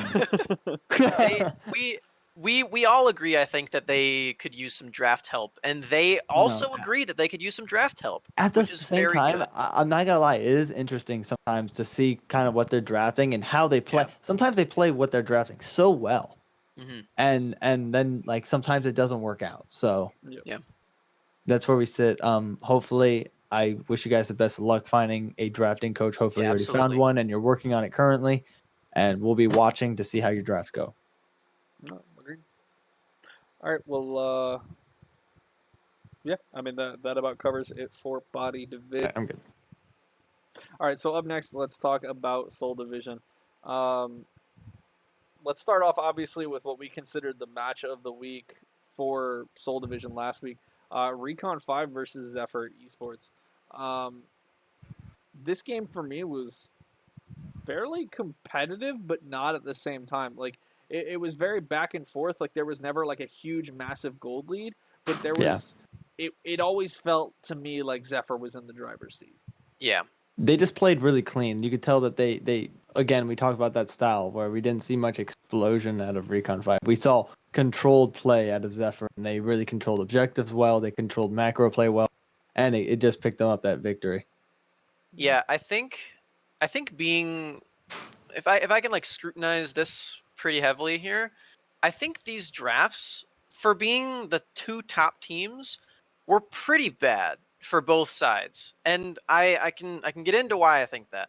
We'll start with Zephyr here.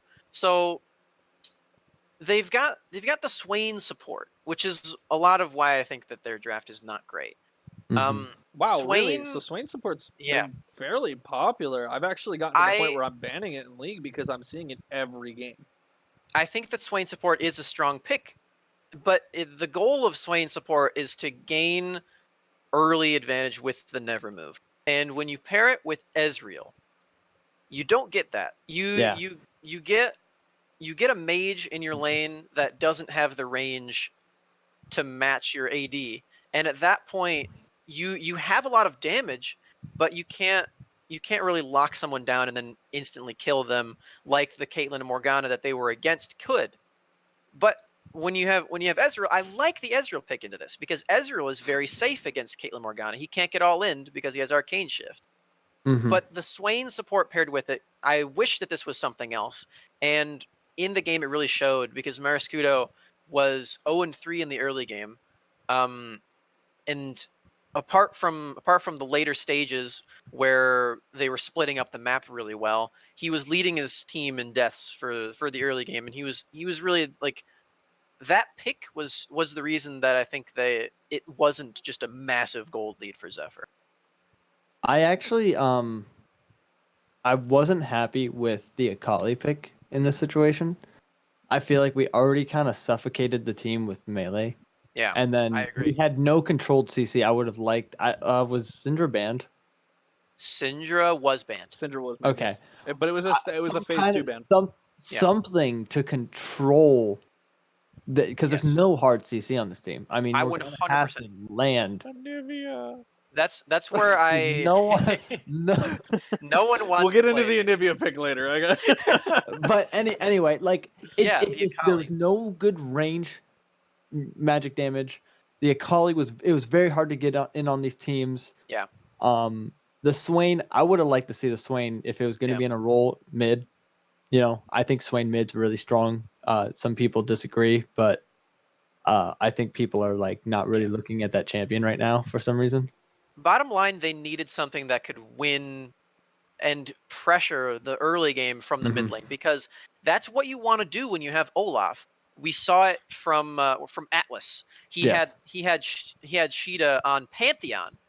If Pantheon was in here, he was banned as well. But if you had a champion like that can overpower anyone in the lane, specifically this Rumble, who is also a melee champion, you could just pick a champion with priority in the lane. It could be basically any ranged champion. And this draft suddenly looks a lot better, because then you have something that can augment this Olaf to stomping this early game like we saw from Atlas. And you have a way to get into team fights, because this team really, really wants to run you down with all three of their top laners. Orianna would have been a great pick in this. Orianna would have been so good. Such a great pick. Because you could put the ball, oh, did they ban it? Yeah, it was their first ban. Ah, dude. Never mind, they had nothing. Yeah. So they were really spread thin. The mid lane bans were Kayle, Ryze, Vladimir, Syndra, Orianna, Pantheon, Cassiopeia, and Malzahar. It was ridiculous. Yeah, there's a lot of mid lane bans. A lot of them are flex picks. Thin. It was a lot of flex picks, like the Pantheon, like the Vladimir, like the Kayle, and the Ryze, obviously. But all of those champions do have some capability of performing in the mid lane, so they were pushed very far back onto this Akali. But then 4 of those bans were bans that they put out themselves. My biggest issue with the draft actually was the Echo pick. I know Echo Jungle, yes, he popped off. He was 9-0-6, but a lot of that was just him kind of cleaning stuff up. It wasn't him actively was Elise banned? What's up? Nope. Elise was because Elise would have been a great pick in transition to that. No, it's still getting the dives. I just think that Echo is so. They even talked about it in. I don't remember which game it was, but it was when a team picked it in the play-in stage. They said Echo Jungle is so reliant on getting ahead, and he's such a greedy pick. You're basically playing a solo laner in the jungle.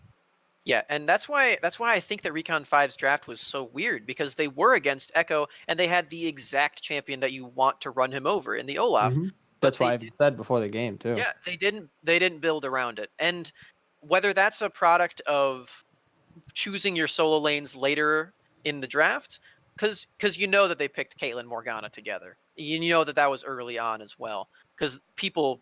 The draft on stream we didn't actually get to see. Yeah, it was because it was a pro draft. Yeah. So it was unfortunate that we didn't get to see how it went, but just kind of based on they probably did Caitlyn Morgana and the Akali for a flex. But what we had, whether kind of getting away from draft, if we just go into the game, because I don't think it was like, oh man, the game's over just off a draft. No, like I mentioned, because we talked about Olaf pairing with an all-in champion, and they had that in the Aurelia.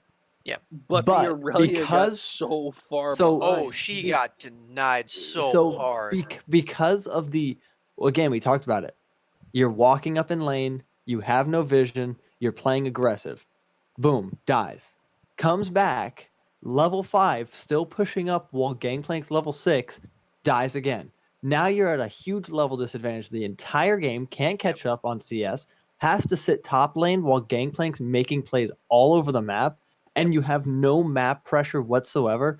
You're relying on your team to make plays elsewhere, where the bot lane, they picked a really safe team. Yes, they got picks on the Swain a lot in the bot lane, but it wasn't enough to control the Rumble from walking it down, because he had a free landing phase. The Akali is not strong enough to fight him 1v1. Olaf was trying to help the Aurelia catch back up, and it just wasn't working out for them. Yeah, I definitely agree. I've made this very clear. I was casting this game, so if you did watch it, you would have heard me say that sign me up on this Aurelia. He bought 3 starting items on a champion that builds Trinity Force. Yeah. He dropped 1,300 gold on starting items, or 14, and then had to sell them out to get pieces. and then sold them because he needed pieces of his Triforce. Why didn't he just buy pieces of the Triforce? He I think he was trying to salvage the early. trying to get himself out of that hole as quick as possible, and it actually backfired on him and put him farther It behind. did. It really did. And Wiederum, massive credit to him. This lane was He played really, it really so one-sided. well. He played It it was so well, very, very good. despite the Echo's influence. He played it very well, but I think it was also just the fact that Aurelia shouldn't have been anywhere near those minions until he's level 6. Yeah. You can't fight. Yeah. So Wiederum had such a giant impact in this game. On the top game. lane was I think top lane was really what decided this game. I don't Yeah. think the Rumble was like, oh my god, you can't handle it until it got to the mid game where they were just combining the ults. I really thought it was creative what they did. Yeah, I liked it. It was really, really cool. But we still think it would have been able to, you could have exploited it in a lot of ways, and I think it was just a game that they need to look back and say, let's figure out what happened top. So this is a game that we actually get to see a second time. Yes, we get to see these two teams play against each other again. What are our thoughts there? Like I said, it wasn't a game where, like we talked about it. It wasn't a smash. It wasn't, oh my god, they have 10,000 gold. It was like they had like a 4K gold lead in like a 25-minute game. And the caveat that I would give to that is it wasn't a smash on all fronts. It was a top and they did have a much better team fight, but that's because they really team fight oriented a draft, and our Recon 5 drafted a 1-3-1 that 2 losing lanes and couldn't hold up their end of the bargain. Yep. I still think they have a lot to offer if they go again, but I think we need to figure out draft and top mistakes. No, I mean I agree. I think that my biggest concern with this game was just how slow building that gold lead was.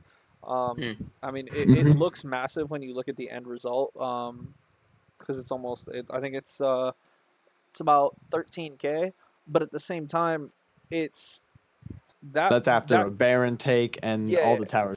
Exactly. Because they won it about one big shot, right? Yes. Yeah. Up until that point, it was only about a 3K gold lead. And we talked about it, it's mostly because the scrappiness in bot lane where the Swain was getting picked off, the Akali was roaming down bottom. So there was opportunities that they were making, and they were fighting back. And some of these team fights kind of swayed a little bit in their favor at some points, but then it started just to become, okay, they're just kind of wiping us out. They're wiping us out. They're going for Baron, and then they just won the game. Yep. Yeah. All right, let's. But they also traded. I think they were trading a lot with servers because, like I said, the gold lead was really close. Yeah. Well, let's move on from talking about the game to talking about the team specifically. What are our thoughts on Zephyr Esports? You know, I've asked this about every single undefeated team that we've come across so far, and I'll ask it again. Is this a team that we think goes 14-0? Or do we think Recon 5 learns from this game, comes back, and beats them the second time around? I think Recon can do it just for the fact that, I mean, like we said, the game was not like a blowout. We think they could have drafted better. We think they could have laned better. But you know, we got to see. I don't think there's many other teams that will compete with Zephyr on Recon 5, so it's if Recon 5 steps it up. Yeah, Recon 5 is certainly not down and out. And while Zephyr did have a shakier game later on, which we can get on in a second. Ooh, yeah. Yeah, that game did not look clean. Later. But one thing that I touched on during the liftoff was that Zephyr had been playing with different AD players. They played a game with Dueled, and he was on Yasuo for the bot lane. That was on stream. And they also played a game off stream with a different AD that wasn't even Dueled or Vark, and he was playing Heimerdinger. And they still played through the bot lane with all three of these players.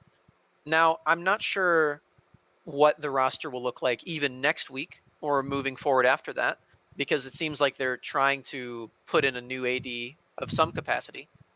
I don't know what will shake up with that, but I do know that this is a team that really, really knows how to get early leads from the bot lane. Yes. And moving forward with what I consider to be their main issue for this game in particular is the Swain pick. I think if they can clean up the picks that they're drafting, yeah, they've already shown that they can play through bot lane on 3 different players. I think that Zephyr is looking to be one of the cleaner. Like if Insanity is consistently inconsistent, Zephyr is consistently consistent. They haven't lost with this. They keep playing the same style of play, and they have the draft on lock. Apart from these shaky Swains and Echoes that we're throwing in here, I think that this team is very, very clean, and I was not surprised that they took the game off of Recon 5. No, I agree. No, yeah, I mean, I do as well. I think that's pretty cut clean and dry for our thoughts on Zephyr. I mean, what about Recon 5 then? I mean, what do we think that they need to take away from this game, and really clean up everything? Well, and moving forward. it kind of looked like they did clean up because they versed Team Jet Black and showed why they sit where they do. Yeah. So so I mean, let's go on a little bit about the Recon 5 versus Jet Black game. Yeah. Because they drafted really strong solo lane picks. They drafted a really strong bot lane. And I feel like Jet Black just didn't have the pick capacity to handle it. Like, we found what can beat the Pantheon, and it's a well-played Fiora. I'm not a big fan. I've seen a lot of the Cassiopeia. I'm not a big fan. I don't feel like it's making a difference right now in these games. But I like, and again, I like the Ashe Leona. That lane literally controlled everything. I thought the Cassiopeia did fine. I thought it was much more the Malzahar was very underwhelming. I was talking about the Jet Black versus. Yeah, wasn't that Jet Black had? No, Akali versus. There was Cassiopeia. There was a game. There was a Malzahar versus Cass game. I think I'm thinking of Zephyr versus Uni Panthers Gold, which we'll dive in. Oh, we already dove into. Yeah. Yeah, I mean, I think in the Jet Black versus Recon 5 game, I do agree. I think that the Cassiopeia was fairly underwhelming. No, it did kind of look like Recon 5 was kind of like at a point where they're like, oh man, we're giving up a lot of kills, but at the same time, I feel like they weren't playing it super serious towards the end. And then they were just like, okay, guys, let's just team fight and win. So I hope that's not what they're doing. I want to see these teams play to the best of their ability at all times and give other teams the respect to be taking these games off of you. Yeah.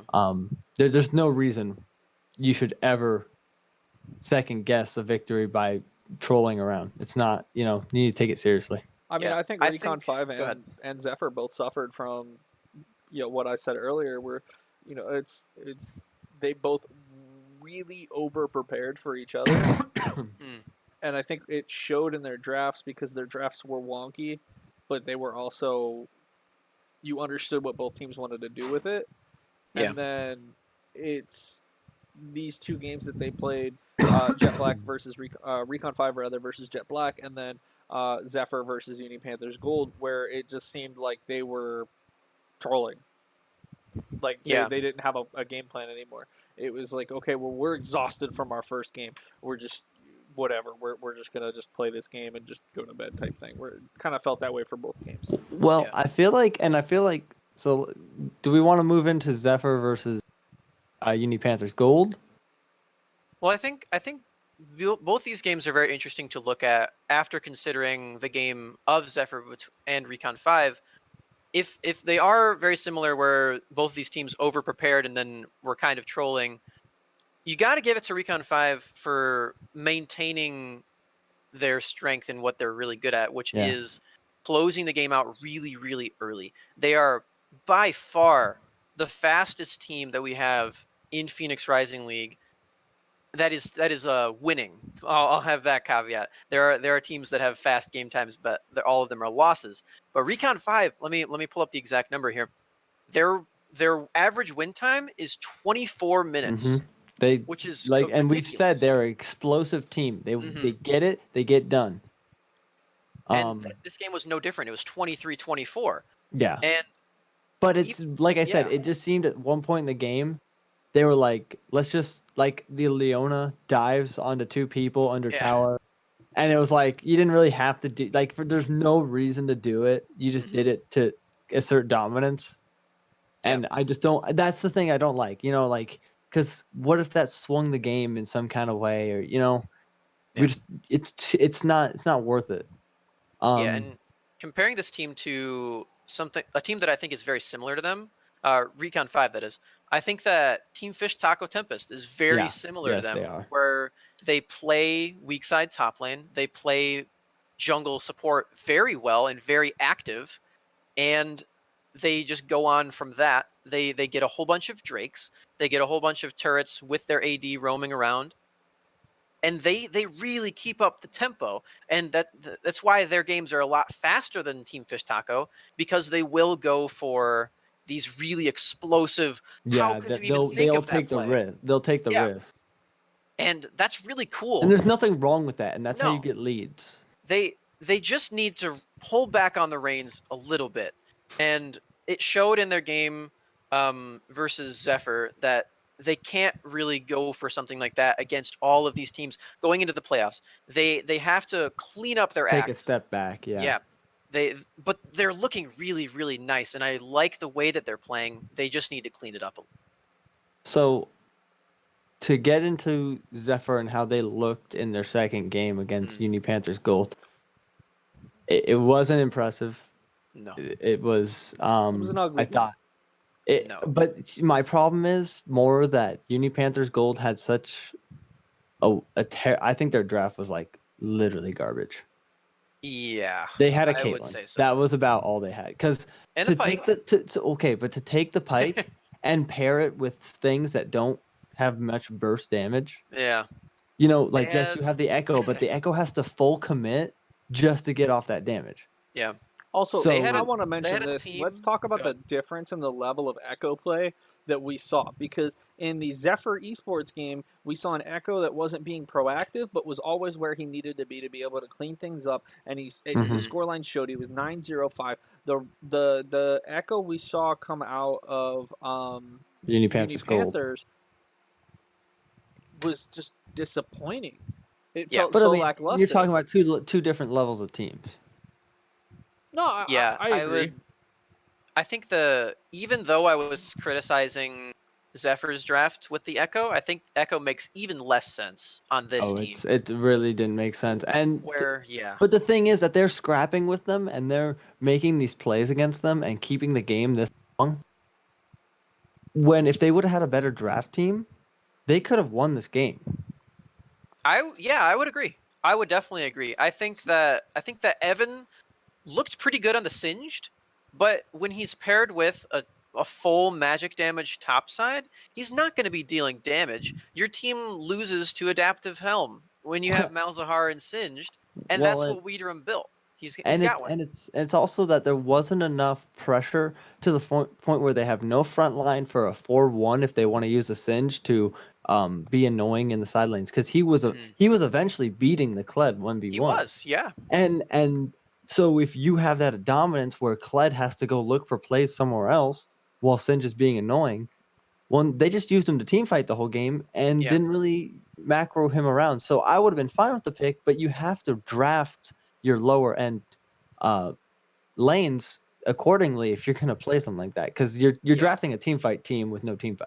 Yeah, I agree. The takeaway from this is not that Singed shouldn't be picked.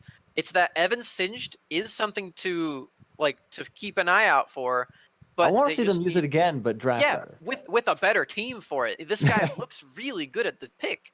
Well, the thing is, and I touched on this earlier when I said the whole Renekton and Elise combo is supposed to be this really potent combo that's just inescapable and can literally remove a player from the game. The reason that combo works, though, is because it's one AD champion, one AP champion, and the early game in the laning phase, you cannot itemize correctly for that unless you're rushing something like Gargoyle Stoneplate, which doesn't work well in the early game because you don't have a lot of health to really double, or a ZZ Rot, which if you're building ZZ Rot, you've just forced yourself to become a split push only champion. You're also have ZZ Rot. Yeah, and you also have ZZ Rot, so you're trolling.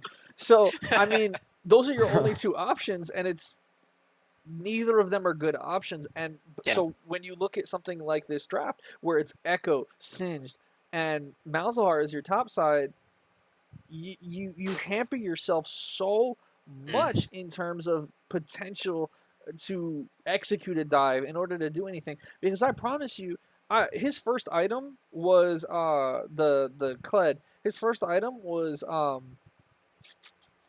the Tiamat, and then he Yeah. immediately rushed Merc Treads, and then he bought the first part of either Adaptive Helm or Gargoyle Stoneplate. I don't remember which one he built first. He had And the then adaptive helm a lot later than he should have. yeah, But he he still built the bought it. first part though, is what I'm saying. Yeah. I think it was actually of the Gargoyle Stoneplate then. But he built the first part of it, just the magic resistant part, and then rushed Black Cleaver, and Yep. then finished his Titanic. And then he finished his Gargoyle Stoneplate, and then he built Adaptive Helm. So he bought that magic resistance so early, and it was so he could stand in this lane and deal with the dive potential of the Echo and the Singed. Well, and the thing is too that we saw the Echo constantly go top, and it really didn't get much. And then the whole bot lane was getting pressured the entire time. So I think they also didn't have a very good game plan of what they want to focus on a win condition, because getting Singed 4 kills isn't like getting Caitlyn 4 kills. Yeah. It won't swing the game. And the whole purpose of picking a pick like Singed is you're literally saying, you're our weak side. Yes. We're going to put you on an island. Yeah. Have fun. Have fun. Yeah, have fun. Proxy farm. Make And he wasn't even able their to lives proxy. a nightmare. No, he wasn't. He wasn't even able to proxy because there was no pressure anywhere. No, there was pressure. It was just all topside, so he had to be in his lane to contribute to the pressure. Well, no, what I mean is there was no pressure elsewhere on the map, so he can't proxy because they can constantly go up top. Yep. Yeah. So I think it was just Panthers Gold didn't have a plan. But I will say this, in their game against Rated R, they looked much better. Yes, and that's they did. the thing. That's the Rated problem R with also this hasn't team been that I've looking said good, from so. week 1, or week 3 rather, when we first started doing the podcast, was this is a team that literally is the definition of a middle of the pack team. They're either going to step up and they're going to perform well, and it's going to show because they're going to look dominant, or they're going to look like this, where against the upper echelon team, they don't look as good. I think Panthers Gold is the definition of a middle-of-the-pack team. They can take advantages from these lower echelon teams, but when they start playing these upper echelon teams who actually have a game plan, who have a set strategy in mind, they just don't look as good. Hey, Smax, was Recon's 5 team changed, right? Their roster? Their roster, I think, was changed, because Pet Turtle was in the jungle. Let me take a look for you. That's Rated R. Yes, yeah. Pet Turtle was their jungler. Now it's McShugget. And I think that was a big difference because the Olaf didn't make as much pressure in that game. Sorry, I'm going back, but that's okay. They didn't have Lamb Sauce either. He's their top laner. They put in Sign Me Up. So I think that was unfortunate that we got to see that stop. I don't know if that was a permanent thing, but it's a little unfortunate. Well, let's move on. We kind of already touched on Jet Black's game versus Recon 5. Let's talk about their game versus UT Esports Blue. What were our thoughts on that one? Because I think Jet Black, I had pegged them to be one of the top 3 teams. I really had faith in this team moving forward. And they got destroyed. They really let me down, because especially this week where they had this 0-2 week against teams that, I mean, they were tied in the standings with at one point. Well, excluding Recon 5. I think I talked with you actually while we were watching this game about the Janna pick didn't make much sense in this comp. And I think that's where they struggle, because you have this Caitlyn that can be a really strong force, but now you can't use it because there's nothing to aggress forward to support. Yeah. And then they just let the Syndra farm up. She was able to do whatever she wanted. And Rek'Sai made plays everywhere. Everywhere. That guy was an all-star. I think the major thing that's happening here is that the bot lane of Jet Black, they realized, all right, Janna is a very good pick against the Leona for defense for our bot lane. And our bot lane is what we want to protect, because Husbando material, very, very good at this Caitlyn in particular, at making late game fights swing in their favor. We saw it in week 3. the game looked out of their hands, and then Husbando material on this Caitlyn was putting in so much damage, and it ended up being a win for them. They thought so much about how they wanted to defend him that they didn't realize by picking Caitlyn Morgana, you let Callum on this Leona buy mobility boots and terrorize your top side. Man, you have no kill pressure on Seal on the Syndra. There was a point where Syndra was just 1v2. Yeah. And they couldn't do anything to her because she was so far ahead. And I even Janna made a gives you comment no kill about pressure. it. I even made a comment about it where if you're looking to just scale and have an Ardent Sensor support, the Janna makes sense. Especially because she can just ult to disengage a fight, and then your entire team has Ardent Sensor. In that sense, it makes sense. Yeah. But we talked about it earlier. You cannot sacrifice so much pressure in the early game. And I even said, they picked this Leona. I really wish they had picked Morgana. I would have loved to see the Morgana paired with the Caitlyn, because then you have the trap placement to punish if they ever land that binding, and you can stop the Leona from engaging, because there were plenty of times that Leona just engaged, and it was just like, whoop, I guess I just die. And it's just like, that's really unfortunate. We also saw the Yasuo go top lane against the Shen. Yeah. And the Shen just literally was like, come here, boy. and mid lane. Claude was 0-7 against J-Car's Renekton too. What was he doing in the early game? Did he alt tab out of the game and was checking his phone? Or was he beaten off somewhere? What happened? It seemed like that just tilted him from then on. Rek'Sai made so many good ganks though, and that's what set up J-Car to win that lane. He's talking about level 1 when Claude went AFK. Oh my god. I was sitting there and I'm like, this can't be happening. This can't be happening. This is happening. And then I was like, look at him. He's so sad. And he's just standing in base. It was so tragic. But the thing is, when you come to play a game in a competitive draft like this and you're AFK. That can't happen. Yeah. You have to stay focused at every point in the game. Yeah, we don't know what went on there, but we know the result, and it's not pretty for Jet Black. But even without that, I don't think that was what swung the. No, I wouldn't say so. Again, we're seeing the Echo. It's not. I mean, they just lost all over the map. I'm not happy. I'm sick of seeing Echo. I feel like it's been a big disappointment. Even the games they won, I feel like it wasn't really needed. Yeah. I think the bigger issue is they picked 3 losing lanes. Yes. And they lane swapped particularly so that they would get a lose. Yeah, and then they still lost lane. Well, the thing is, and I don't think that they realize this, but his Q or his Shen's E, I think it is the zone control essentially the dodge area. It blocks auto attacks. Yes. Yeah, no, it blocks his Q too. It blocks his Q. Yeah, because it counts as an auto attack. And it's just I think that they were like, oh, let's put Yasuo against the tank because he'll be able to just free farm. He'll be able to do this. And then he went up there and it was like, okay, well, I'm just going to rush Bramble Vest and Sunfire Cape. And you're going to die. Honestly, you're just going to kill yourself. So I would have rather the Yasuo go hang out with the Janna. And then the Caitlyn at least lane against something. Yeah, that's not a bad idea, honestly. But they obviously, I think they thought their game plan was really solid. It ended up being... not so. Jet Black is really struggling right now. They're at the point where it's getting really hard to make it to playoffs if they keep losing games like this. We talked about it earlier. 6 losses, you're probably out of playoffs. They're at that 5th loss. You can't. Not to mention how competitive the Soul Division is. Oh, we're not talking about where you have so much room. This is the Soul Division. Yeah, I mean you have 6 teams. They're 6th place right now. You have 5 teams that are all above you, and you're starting to fall behind that 3rd place seed by 2 games. You can't afford to drop anymore. They need to pick it up. Everyone pay attention. Draft. It's gonna be there for playoffs. Let's get it going. Yeah. Take the Insanity Gaming initiative and start messaging people. Exactly. Yes. Draft coaches. It's not something where you have to feel like you're a joke of a team. Yeah. You need coaching. That's okay. Team Fish Taco is considered one of the top 6 teams in the league. Has a draft coach for a reason. Yeah. Yep. All right. Well, I mean, we've touched on all the stream games. Let's kind of work our way down the teams themselves. Yeah, go ahead and yeah. Yeah. I know we talked about Recon and Zep.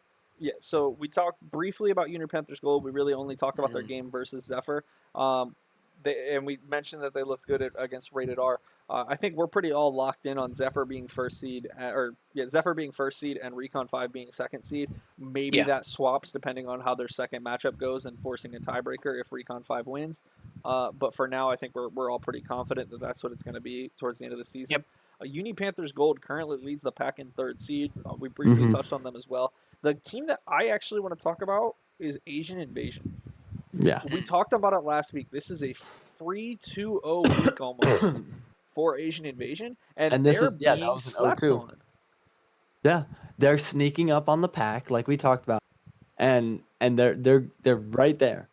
If they get another good, and I'm just gonna take a look at their games. I know we're gonna talk about them later. Yeah, it was Team Solo Kill and Rated R. So the strength of schedule was very much in their favor. Yeah, I think they're gonna have a.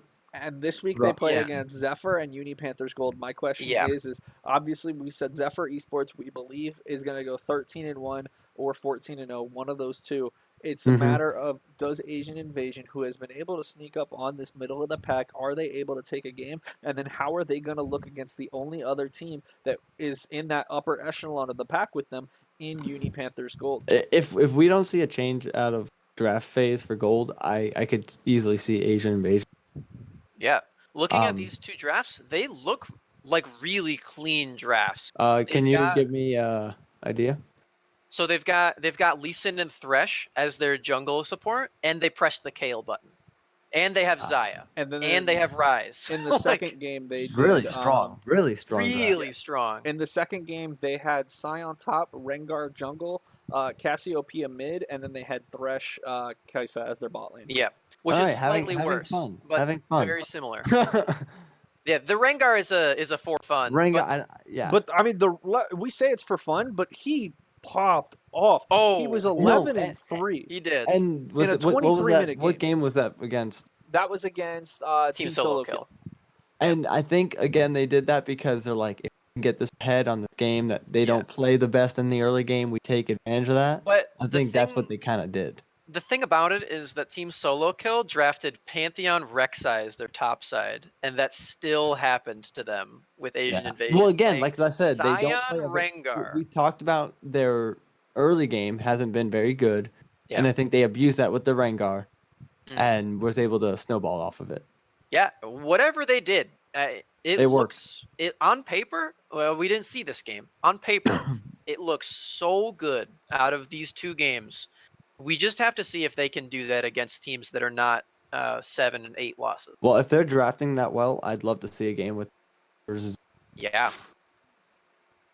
These drafts look very, very nice, and like even like we're mentioning, the Rengar is kind of a fun pick. It makes sense into this. So Uni Panthers Gold and Asian Invasion both verse the top pack teams, and then verse each other. So one of them's gonna take the other one over or tie up at the seed.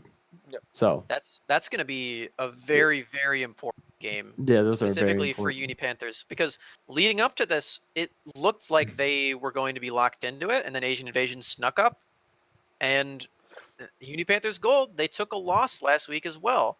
So this is going to be really, really big for the implications for the playoff teams from Seoul. Yeah, I mean, let's move on though to UT Esports Blue. We touched on them briefly in their game against Jet Black, but UT Esports Blue also had a 2-0 week. They're tied with Asian Invasion at 4-4. And next week I think is a much easier week for them. Well, they play Rated R. Oh no, I'm sorry. They have a very similar schedule to Asian Invasion. They play Rated R and then Rated R. So as hard as it could get. No. Rated R, not Recon 5. Sorry. They'll most likely go 1-1 if we predict based on standings. Yeah. And versus Uni Panthers Gold and Asian Invasion, where they're either gonna go. So we could have a 3-way tie. 0-2. We could have a 3-way tie tomorrow. We very well could. Yeah. Absolutely. No, I'm sorry, not tomorrow. Wait, what's today? 2 days from now. Yeah, we knew. So it's like whatever. 3 days from now. This week. Yes. Yes, this week. So, Week 5.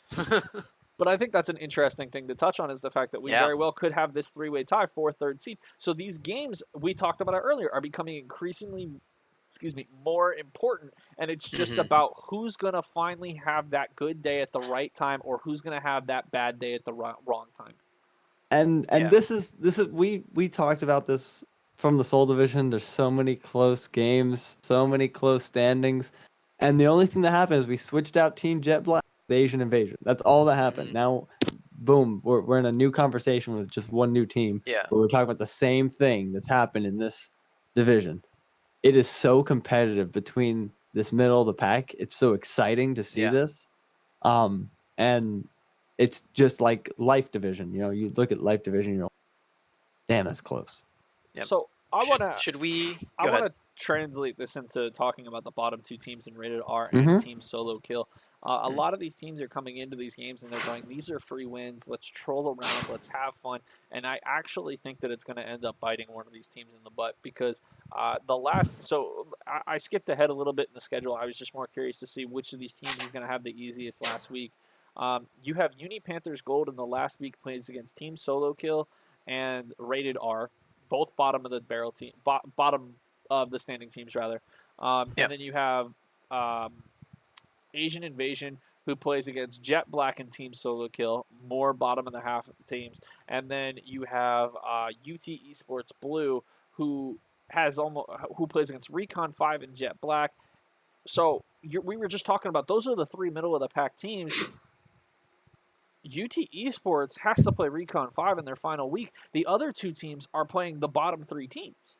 Yeah. So it's really important for UT Esports Blue to get ahead early now. Yeah. Because if they don't, they may just lose based on strength of schedule. And not to drop games.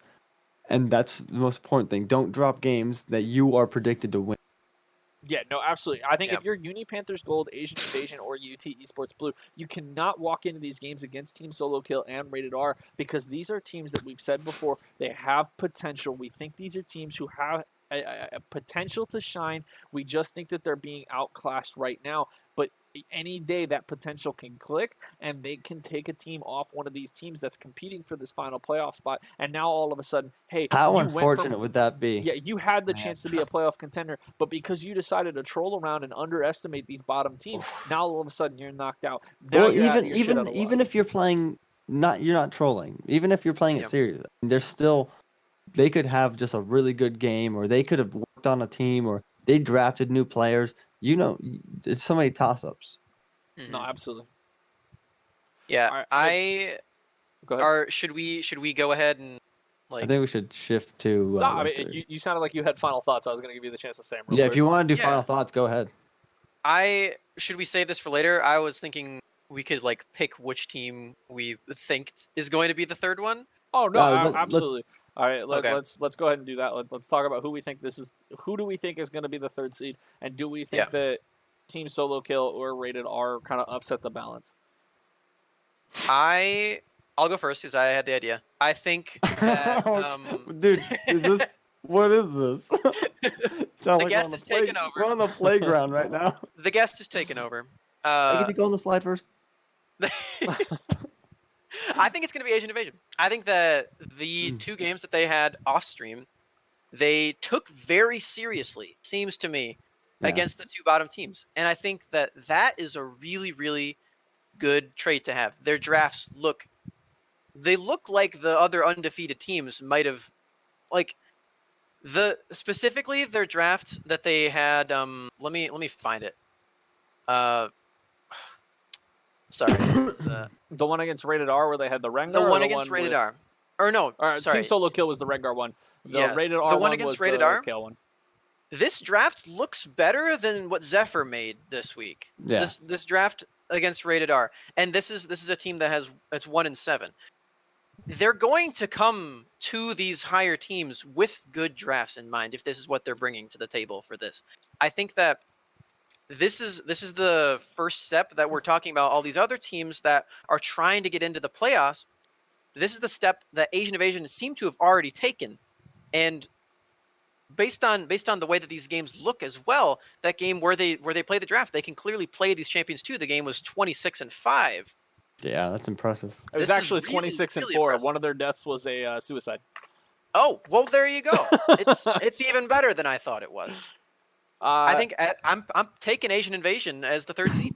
All right, Alex, what about you? Because I have my pick locked in. Now, of course, I talked about Asian Invasion last week when I said this team's got a buy-in for a 2-0 week, and they've already were looking strong back in their previous week. So I got to take Asian Invasion just on what I've seen out of them. They've improved from a bottom of the barrel team and shot up the standings, and now they're exactly where they need to be. Yeah. So I think so. I just want to really quickly. I would have picked Uni Panther just based on how they played against Zephyr, but because of their draft being so iffy right now, that's where I'm going to walk away from them. Yeah. So I have a similar sentiment. I'm actually going to go with Uni Panthers Gold. And the only reason I'm taking Uni Panthers Gold in this situation is because of strength of schedule. Asian Invasion still has to play both Recon 5 and Zephyr Esports. Same with UT Esports Blue. Uni Panthers Gold only has one game left against those top 2 teams, and that's against Recon 5, and they already have a game lead on these other 2 teams. That's why I'm taking Uni Panthers Gold. Yes, I think their draft is questionable. Yes, I think that there's a lot of suspect reasons to doubt Uni Panthers Gold moving forward, but I think that once you get to this point in the season, I think it stops being about this is my performance, this is my draft, this is that. It becomes this is how I performed in the first half up until now. This is my strength of schedule that I have left. As long as I don't lose a game against the team I should absolutely beat, I shouldn't have an issue. Now, don't get me wrong, if Uni Panthers Gold drops this game against Asian Invasion this week, it's Asian Invasion. Asian Invasion's going to take it because Asian Invasion has such an easy last week based on current strength of schedule. And they beat UT Esports Blue already. Yeah. Hey, come on, man. Get your own pick.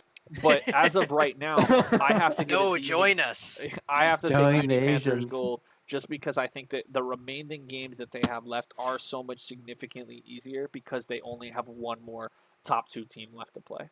And the unfortunate thing about that is that if they're not playing better and they do make it to playoffs, it's just going to be very unfortunate because we have a lot of strong teams coming into playoffs. So if they're not ready for those heavy drafts, those 5 best of 5s, it's going to be a massacre.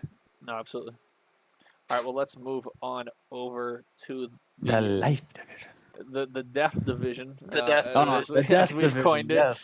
I actually think it's much more living up to its name now. I think a lot of teams have life in this division in terms of just 3rd seed and under. Especially with how all the top teams have kind of taken their losses.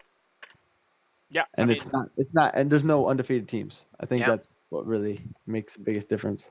Yeah, I mean, it's not even just that. It's also the fact that we praise Sicko Saiyans moving into week 3, and then week 4. Week 3 they played Go Next Gaming, and then week 4 they played Akuma Blades, and they lost both of them in sub 23-minute games. Well, we talked about this too. We said Akuma Blades versus Go Next versus Sicko Saiyans. We knew this game was coming. We said Sicko Saiyans haven't played any of the middle of the pack or, top tier teams that are close in the standings to them. How are they going to look? They get creamed by Go Next Gaming. Then they get Akuma Blades the next week, get creamed by Akuma Blades. Yeah. But then they look so dominant against any other team in the division. And it's like, okay, so where do we sit? We sit with those 3 being the strongest in the group. Well, I mean, we saw that game of Akuma Blades versus Sicko Saiyans, and there was memes about it in the chat, and Sam obviously pointed this out to me, where it was, Go Next Gaming was saying, we beat them in this time, it's just a matter of can Akuma Blades do it faster, and Akuma Blades did it 30 seconds faster. And like I said, these were both sub 23-minute games, and this doesn't give me hope for Sicko Saiyans moving forward. No. I actually think Sicko Saiyans, if they don't take massive strides to improve their gameplay, I think this is a team that is going to miss out on playoffs despite such a strong start. Well, And they really need to recognize this right now, because this next week on Sunday they're playing against Tempest Rampage, and they are looking like the team that can overpass them right now. They both have 6 wins. If Tempest Rampage wins this game over Sicko Sands, it might be lights out for them for playoffs. A team that was undefeated going into their game against Go Next, which is ridiculous to think and about. I gotta say, watching that Akuma game versus Sicko Sands, we talk about these 6, god tier teams in the whole league right now, and Akuma has to be like top 3 for me, just based on if you watch that game, their TPs are instant. Yeah. As soon as they're needed, they TP. As soon as they're needed, TF ults. Like, they have such great communication and synergy. We're seeing them dominate top tier teams and wiping the board with them. Yeah. Well, we And talked about they did have a better draft, easily. But what I saw based on team communication was out of this world. Well, we touched on it earlier in the podcast about how a lot of these teams seem reactive, not active, and it very much seems to me like Akuma Blades is setting up these plays minutes in advance. They're saying, "Hey, look, the jungler's currently top side. He's about to path bot side. You guys are going to need to TP and respond in a couple minutes. Be prepared. We'll call it out." Like, it seems like they're having that level of communication versus other teams are very much just like, "Oh, hey, they're diving us now. Can you guys come help?" "Oh, well, I need to step away. I need to prepare myself for the TP." And it seems like Akuma Blades doesn't have that issue. Akuma Blades is very much just, "All right, let's go now." Like, we talked about it beforehand. There's no reason you're not prepared. And I really like that Akuma Blades does look that way because it's so refreshing to see that. Yeah. Yeah, this is a team that's going to bring 3 teleports to you, and they're going to use them on your face. You're going, yeah. Their macro plays like really good too. They are using their TPs well. They are using their globals well. We're seeing a full package out of this team. Yeah, Oh, absolutely. It's really, really impressive stuff from them. I mean, so we kind of just dove into the third seed team in Sicko Sands and basically said this is a team that, we runs the risk of not making playoffs if they don't step up their performance massively. So let's kind of circle back around and instead let's jump up to the top 2 teams in Akuma Blades and Go Next Gaming. We've already touched on Akuma Blades. Akuma Blades has already beaten Go Next Gaming, by the way. That's something that people need to remember. Go Next Gaming's 1 loss is to Akuma Blades versus Akuma Blades' 1 loss. I can't recall 2 losses. It was to no, Akuma Blades is 1 loss. Well, oh yeah, I'm sorry. Yeah, Akuma Blades was their 1 to loss Tempest was to Rampage, right? No, it was to OTA Glacials. Oh, okay. Early on in the season. So now it's a question of, was that just a matter of inconsistency and that's just something we haven't seen from them since, or is it a matter of OTA Glacials actually really does have the chance to step up and perform? But my bigger question, I guess, is does this affect Akuma Blades moving forward? Because now they have to play Go Next Gaming again. This week, it's the first game of this week. It's a question of, does Go Next Gaming win this? And now all of a sudden, Go Next Gaming, they're the leaders in the division. I think this game is going to be the biggest game of the split for these 2 teams because it's if you lose this, you are no longer in contention for first seed, and now you have to play through the entire bracket instead of all having I'm going to say is 23 minutes, we beat that. Go Next Gaming. Look out, Ball's in your court. Yeah, exactly. Well, but we look at Akuma Blades, we look at Go Next Gaming. They both have losses, but they've recovered so well, and they've shown that they're so much stronger than they were, and they were just, could have been a bad day, could have been a bad game. They didn't draft well. They kind of screwed themselves in draft. We don't really know the 100% situation, but what we do know is that when we look at what they've done to climb through the division, they have not lost. I will say this, though.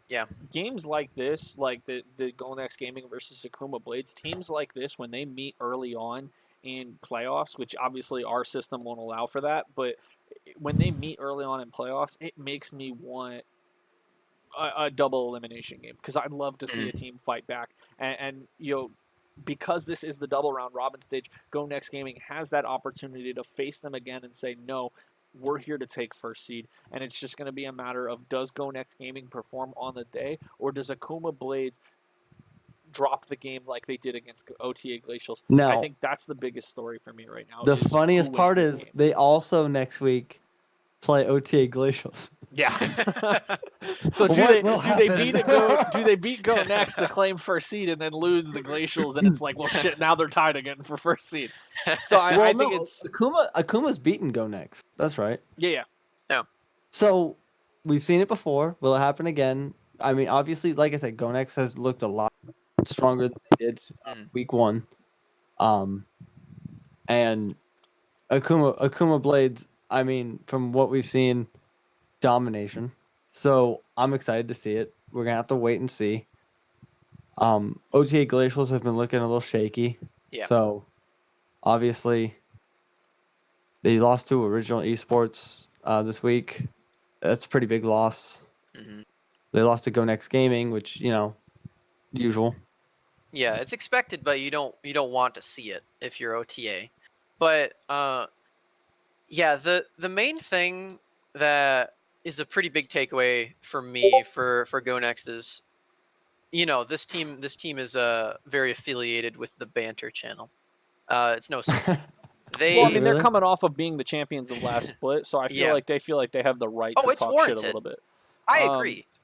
But one thing that really caught my eye that are saying is that they're not actually that big fans of the game. They're just here to win again, and that, I think, is cause for concern. I don't know how. I don't know if that's just mental. like. I don't know if that's just them I think that's doing just the regular them Go Next shit talk. Yeah, I think that's just them. There's a good chance.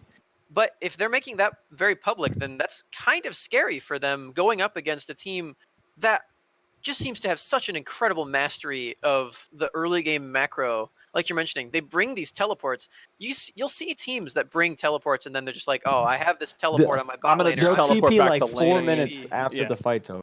Yeah, I'll just TP to my lane and then not have it for. When I was watching their TPs, it was like watching a professional game. Yeah. Like watching it like an LCS game. Like they literally were like, boom, I'm TPing now. Yeah. Not after they kill my team, not after they disengage. I'm doing it when they commit to something and they try and backstep. Yeah. And that's what I think is so scary about this team and for their opponents moving forward. And I feel kind of bad because I told Go Next that I wouldn't predict against them anymore, but I think I might do it for Akuma because going into this game, the way that these two teams have ramped up toward it, it would be pretty foolish to not take Akuma Blades. Like looking at their games, I believe they at least posted 3 matches of the previous week. And in each one of them, they took the 3 teleports. 2 out of 3 of them, they didn't even have a standard AD. They had the Kale and the Garen paired up with Brush's Yumi. So I think it's going to be pretty close. And I feel bad because Tron's going to get mad at me. But I can take it. I think Akuma Blades is going to continue this and become the first seed of this. Smax, we're here to give the people what they need to hear, not what they want to hear. So my thing is this is I've said actively that I don't think Go Next Gaming is going to win the split again. Not because I don't think that they're not capable, but I think that they just think that they're so much better than a lot of these teams, and we have all these teams that look really strong.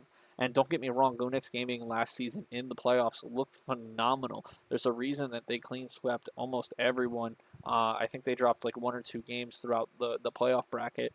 But now you have a bunch of teams who look around that same similar strength. Yeah. Or not a few teams, but you have, the reason we call it the Big Six right now in terms of all the teams that we think are in contention for winning versus last split, it was like, okay, there's maybe like 2 other teams that we think could win the split. And I think that speaks volumes about Go Next Gaming's odds rather to Yeah. win the split. And I think Akuma Blades is one of those teams that it's like, this is the team that I think could win the split. Well, I think so too. and when we talk about Gonex like being very cocky, and then they play Glacials, and it's not even the cleanest victory. So, Yeah. like, it's time to start taking it seriously if you really do want to win, and say, guys, let's watch our games, let's watch our VODs, let's work on things, and stop just reactive playing. Yeah. I mean, we've praised active teams in the past, and I think we have to do it again here. I think active is going to be most of the top reactive. tier teams are being extremely active. Mhm. They have draft coaches. I probably have actual coaches. Yep. And I think they're reviewing their games heavily because they are not making the same mistakes twice. I will say this toward Go Next. I think that their individual mechanics are off the charts. They're really good. Tron, great player.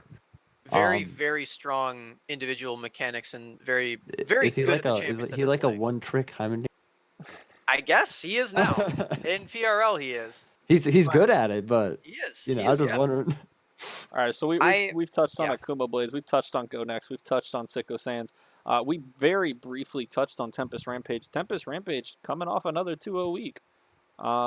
Well, they took the loss against Go Next. Oh yeah, I apologize. Sorry, coming off of a 1-1 week where their only loss was to that Go Next Gaming squad, who we've praised so heavily. I mean, Tempest Rampage versus Sicko Sands. I don't think it's gonna be another 23-minute stomp. I think that's strictly reserved for Akuma Blades and Go Next, but Sicko Sands is coming off 2 rough weeks where they dropped 2 games. We were looking at Tempest and said, man, they kind of fell short one week, but like they've really stepped it up and now they're really playing well. And now I want to see them versus Sicko where they can say, hey, we want to take the spot from you. Yeah. And it's possible. Yeah. Now, what is the missing game for Sicko Sands? It's not missing. So what it is Zero Tolerance Alpha. They've already gotten their second game versus Zero Tolerance Alpha versus everyone else only had 1 game left against Zero Tolerance Alpha. That makes sense.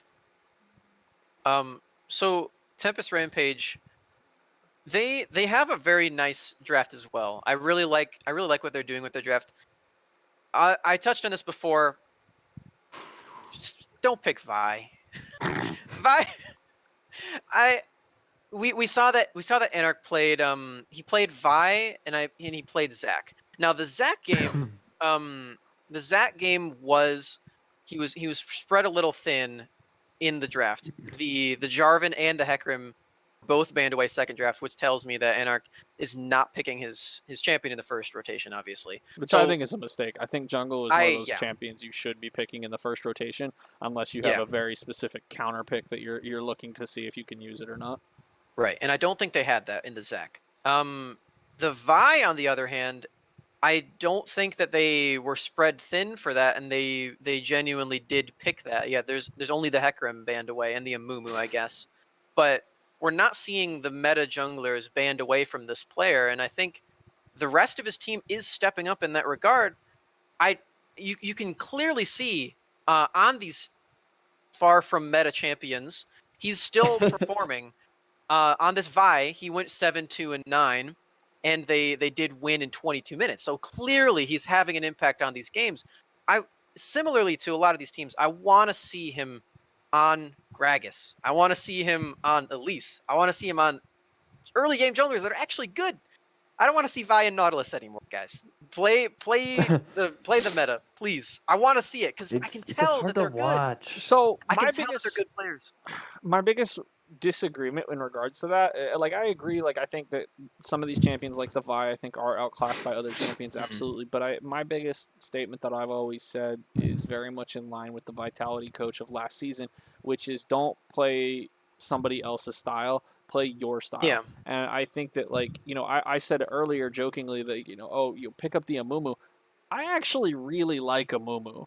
I think Amumu's a really strong pick right now that's being slept on. I think that the AoE damage that he brings with the Tears and the Cinder Hulk and just everything about his kit, I think, is being slept on. And I would like, if you're gonna play a tank engaged jungler like a Nautilus or Sejuani or something. yeah, Sejuani or something, like, pick a Momo instead.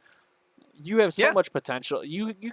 I mean, think about the other champions that have been relevant over the past season. You have the Nico, you have the Orianna, you have all these champions that are wombo combo based, and you have a champion that literally says, "Go ahead, wombo combo," and everyone's sleeping on it. And I think that's a mistake. I think that if you're gonna pick something like the Vi, I think you need to just slot it in and for an Amumu instead. Well, I think the problem with that though is that it has such a struggle in the early game jungling that again you're running into that problem where it's like, guys, we can't do anything to pressure the early game. We have to sacrifice.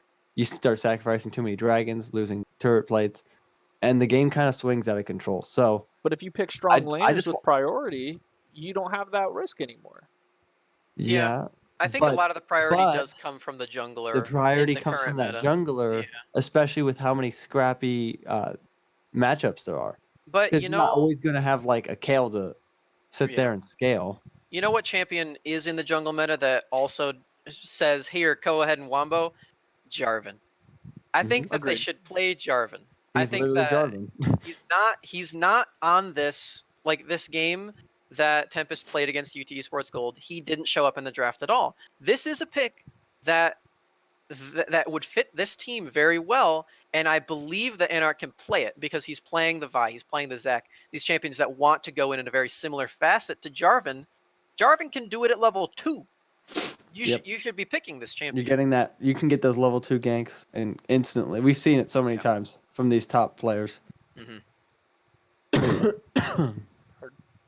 Yeah, that's my opinion on Tempest Rampage. I think that their team play is very, very nice, and I think they have a lot of good synergy. Yeah, I think their little extra oomph would come from a little bit more. I think they need to work on closing games out. That too. But they do have a very strong team synergy. I think all 5 of these players are very good. Do we want to talk about Original Esports now? Yeah, Original Esports would be next on that list. So Original Esports coming off a 1-1 week, taking down OTA Glacials, but of course dropping that game to Akuma Blades. What are our thoughts about Original? Because Original contested pretty heavily with Tempest Rampage 2 weeks ago, rather, or week 3 rather, where they had a 40-minute game or 60-minute game rather. But they're sitting at 4-5. I mean, they're almost out of playoff contention.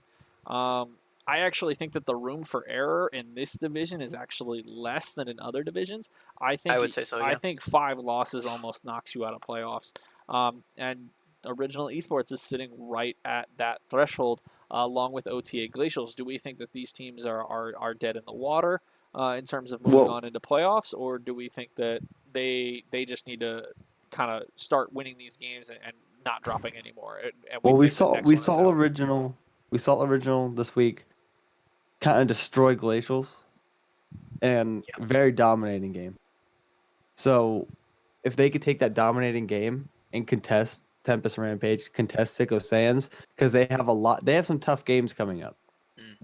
So if they can kind of find the same way they work it on these lower teams to find it against Tempest and Sicko Sands, I think they have a good shot at least saying, "I'm here, let's fight."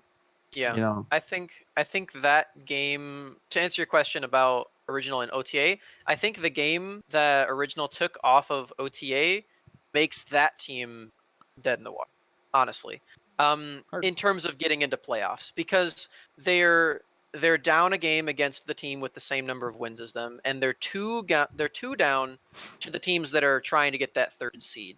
We're basically leaving it out of the question if they're going to get first against Akuma. You have them versus Akuma next week and Tempest Rampage, so they'd have to do some pretty big upset to upset the standing. And even then, I think it might not even be in their hands if they can make it in. Like, even if they go on a huge tear and win their next 5. Well, they do get a free game against. Let's take Sicko Sands as an example. Sicko Saiyans is sitting at 6-2. We're pretty much saying like you guys are going to lose again to Akuma Blades and Go Next Gaming. That puts them at 4 losses. So the record to essentially beat is 12-4.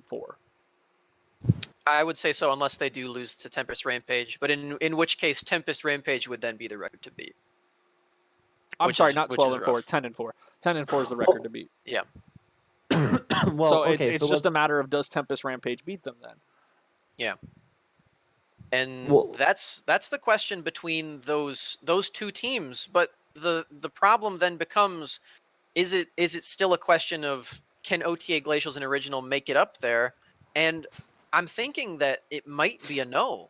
So what's crazy? I've just looked at all these upcoming games. Original versus UT Esports Gold. We assume them to win that. Sick, and they get a free win off of Zero Tolerance. Which has already been recorded. Yep. Yeah. All the games against Zero So- Tolerance have been recorded. Yep. So Sicko Saiyans versus Tempest Rampage. If Tempest Rampage lose that game, or then Sicko Saiyans play Original Esports, Mm-hmm. and then Original Esports plays Tempest Rampage. If they win all their upcoming games, they will knock the other two teams out. Original, you mean? Yeah, if Original Esports wins all their games, they will knock the other two out. That's pretty cool. Do they play But against that's Go not Next or including Kuma? the games that they have to play against the end of the season, because you have to look at their last week of the season. They're playing last 2 weeks of the season. They play, or I'm sorry, they have only one game left against the top 2 team, and that's against Go Next Gaming in the final week of the season. So if they catch up with those teams off those wins, then they lose to Go Next Gaming. It becomes. It's all for nothing. I just think it's yeah. funny that Tempest Rampage have to play Akuma literally the next week, and we just talked about how these two are going to be scrapping for 3rd seed. Yeah. And I think Original could easily squeeze in there because they play both of these teams coming up. It wouldn't be easy, but they No, it can wouldn't. if they win all 5. And that's such a tough hill to climb. This really for these Like I bottom said, 4 teams, this is the death division. This is death and life at the same time. Yeah. There's opportunity, and for some of them, it's just no chance. So we think the only 2 teams that are really competing for that 3rd seed anymore are Tempest Rampage and Sicko Saiyans, and then there's the miracle Depending Hail on Mary what play happens that depending what happens between Tempest and Sicko, we need to watch their games. And as long as Original doesn't drop against those other 2 teams, like they have to beat the 2 teams above them to make it through. But do you deserve that 3rd seed? You're gonna have to earn it. Outside of a giant plummet from Akuma, Go Next Sicko, or Tempest Rampage, if Original or OTA Glacials lose 1 game, then they're out. Yeah. So we're still saying that 6th loss is the death penalty. Yeah. At this point, it is. Beyond a very, very slim percentage chance, the top 4 in this division are the ones to consider, I would say, for playoffs. Well, let's talk about Original Esports gameplay. We talked about their playoffs hopes. Obviously, their gameplay now needs to be dissected because it's a matter of, is their gameplay going to be up to snuff, or what improvements do they need to make in terms of what strides do they need to take to really improve their gameplay to stand a chance of sneaking in as that third seed? I liked their draft. It was okay. It wasn't like, oh my god, this is amazing, but they drafted pretty well. I liked the Vigor pick. I liked the Nocturne pick. It shows aggression, and it can really catch out those early game leads. And then they drafted the Caitlyn Morgana for pressure. So and the Veigar drew a ban in the previous in the next game as well. So clearly other teams are taking note of that, which is very, very good. If they can draw those bans and still have picks to back it up, then I think that they are set. The thing about it is that None did look. He didn't look quite as good on the Sindra as he did on the Veigar, but that was against Akuma, so you have to take that with a grain of salt. Of course. And I think they cleaned up the game pretty well. They had really good control over the Baron. They had really good vision control. They knew exactly what they wanted to do. They were far ahead. They used their goal. I mean, they were ridiculously ahead. Yeah. So it's hard to say when you're going to be versing teams you're probably going to be in a closer, standing with. Like you probably won't have this massive lead. So, Yeah. but to win the game cleanly and not have to like overexert or have to worry about a comeback, I was pretty impressed. Yeah. Okay. So I mean, let's move on to OTA Glacials then. OTA Glacials, we obviously we're just talking about suffering that loss to Original Esports. What do they need to clean up before they hit that sixth loss and hit that death mark? Again, I like their draft. I think they drafted really well against Original. It's just their laning phases. Their top laner got completely destroyed. Their jungler was not finding the marks he was looking for. Yeah. And it hurt them really bad. And we need to clean up our laning phase because if we're losing laning phase, we know what happens. The whole game's over. Yeah. I So, think that the Aatrox ended up being pretty weak link for them in their draft against Non's Vagar. yes, but I think when you look at how much pressure they had because of the 1-6 rise at late game, Yeah. that makes such a difference because obviously Nocturne doesn't have to worry about that lane ever. Yeah. And could put more pressure towards maybe going for the Aatrox, which he did constantly. Saw that. So there are things that put him in that place. And also he had no real roam opportunities because the top laner was so far ahead on the side of Original.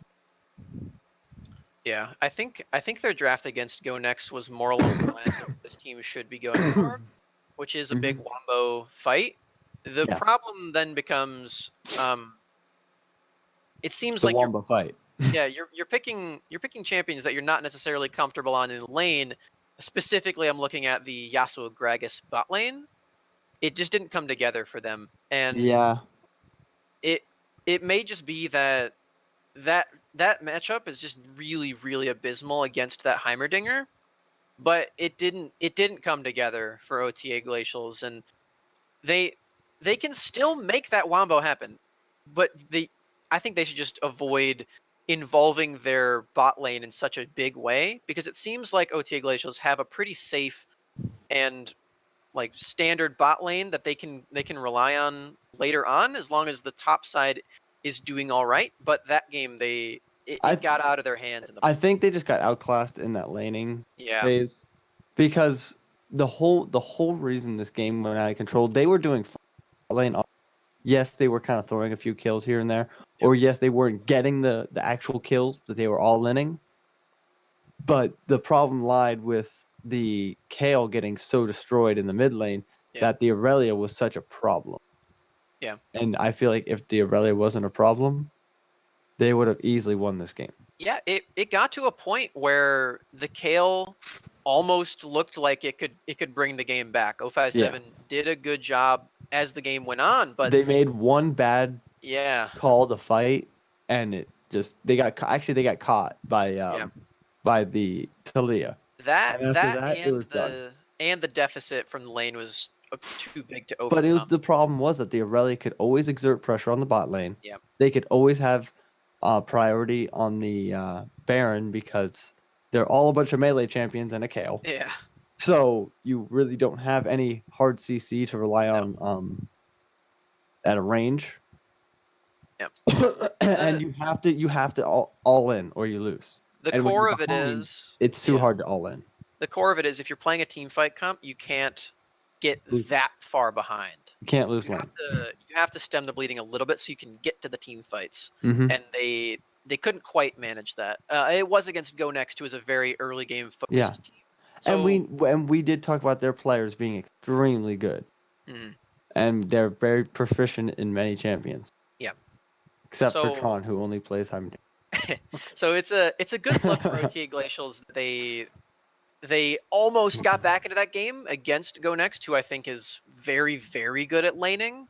So props to them for that, but that's not going to cut it if they want to make it into the playoffs because they have to fight the rest of the teams. They have to go 5-0. Yeah. It's going to be very difficult, but we'll see how they. Yeah. Yeah. I mean, both of these teams in original esports and OTA glaciers obviously have a massive hill to climb. Let's go ahead and touch on our final team in the division, UT Esports Gold, whose only wins currently are because of the forfeits of Zero Tolerance Alpha by them leaving the league. I mean, what are our thoughts? There's not. We talked about a team. We talked about teams having the potential to play upset in the last division in Seoul division that we spoke about. Does UT Esports even have hope to play spoiler, or do we think this is that all these teams, because of how close they are in the standings, aren't going to be messing around even against these games against UT Esports Gold? Well, they played Anivia. They played Anivia. They played only jump in Tristana. Yeah. I wasn't happy with it. The Evelyn, I thought was okay. It kind of acts as that I'm kind of crappy Elise. Again. Elise was banned, to be fair. Okay, yes, but I'm just saying it's just crappy Elise. Yes, it is. You're not wrong. My biggest issue with their bot lane was pick, doing I'll be great. honest. Their bot lane was doing great, but they overextended too much and they got screwed up for it. Yeah. My biggest issue with the Anivia pick, in all honesty, was the Keystone. It's an interesting Keystone, to be sure. Yeah, you took Summoner. I get it. You want to take it's so you can swap between Cleanse and all this other stuff. Summoner. Actually, no. Froggen actually takes Kleptomancy. He either takes Kleptomancy or he takes Comet. Back or when Airy. he He actually takes had one a of the league three. plan when he didn't lose. So I mean, it's just a matter of I'm not a fan of the Summoner spellbook on Anivia. I mean, obviously I've built up my reputation in leagues past about being an Anivia one trick. I've obviously expanded my pool since then by switching rules to AD carry. Yeah. What? But 4 hours plus on the fucking podcast. Why Anivia? But no, in all seriousness though, I think from a drafter standpoint, I like their draft. Excluding the Evelyn pick. Yeah, it should have been Elise, and they should have picked it earlier so it didn't get banned away. I wouldn't have even picked Elise. I would have actually. Without the Elise, they I would have paired it with a Mumu. I would have paired it with Sejuani. I would have paired it with literally any tank engager. I mean, Gragas. You literally just said 3 terrible choices. No, I get that, but they synergize better with what their comp was than Evelyn is more my point. Yeah, Evelyn did not work too well. Yeah, but I would rather just take the Anivia out. Well, I could replace the Anivia and still have a better team comp than. I don't know. It just doesn't seem like the Anivia. As an Anivia player, I'm going to disagree with that. But Anivia doesn't really fit too much here. Well, Anivia is a good counter pick into Ryze. I would take I totally saw that. Ryze is a stationary mage who wants to try and move minimally while going through his spell rotation. I take phase rush. Yeah. Yes, I understand that. But if you have that slow field underneath him, his phase rush basically means nothing, and then because it eats at a percentage of your movement speed, so you gaining movement speed means you still have the same amount of movement speed if you're slowed. Yeah. So then you have the ability to burst him down because he's stuck in that field zone unless he flashes out, which interrupts his combo, which means you've now broken his chain. So that's kind of the purpose of the Anivia into the Ryze matchup. So I like the Anivia for a counter pick purpose, but they didn't execute on it properly, and I think a lot of that also stems from the fact that if you go then, okay, well, when we talk about mid lane, you also have to talk about the jungle as well. Their 2v2 on the side of Tempest Rampage was significantly better because they had that Vi. Yes, Vi isn't a great jungler, but Vi offers a shit ton more than Evelyn does. The Evelyn did way more than the Vi this game. I wouldn't say so. I disagree. Compared to the rest of Evelyn's team. The Evelyn was 3-0 at 10 minutes. I would say compared to Evelyn's team, Evelyn did more than Vi did compared to Vi's team. when you have a Renekton losing to in a solo lane, it gets hard to find opportunities. When you have Anivia getting destroyed laning phase, it gets hard to do anything. I agree with that. Where'd they find impact? She went bot lane.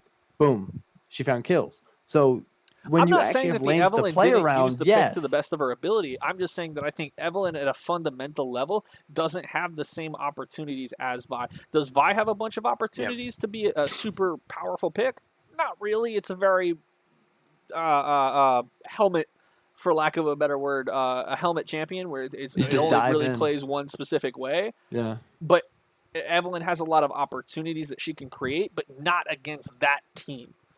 Well, Against that team, I would have rather seen a tank engager or something that can help Anivia in that 2v2 and also give the kills over to something like the Tristana, who you want to get to that late game stage. Well, even okay, so even the bot lane was doing well though, but they just got over greedy.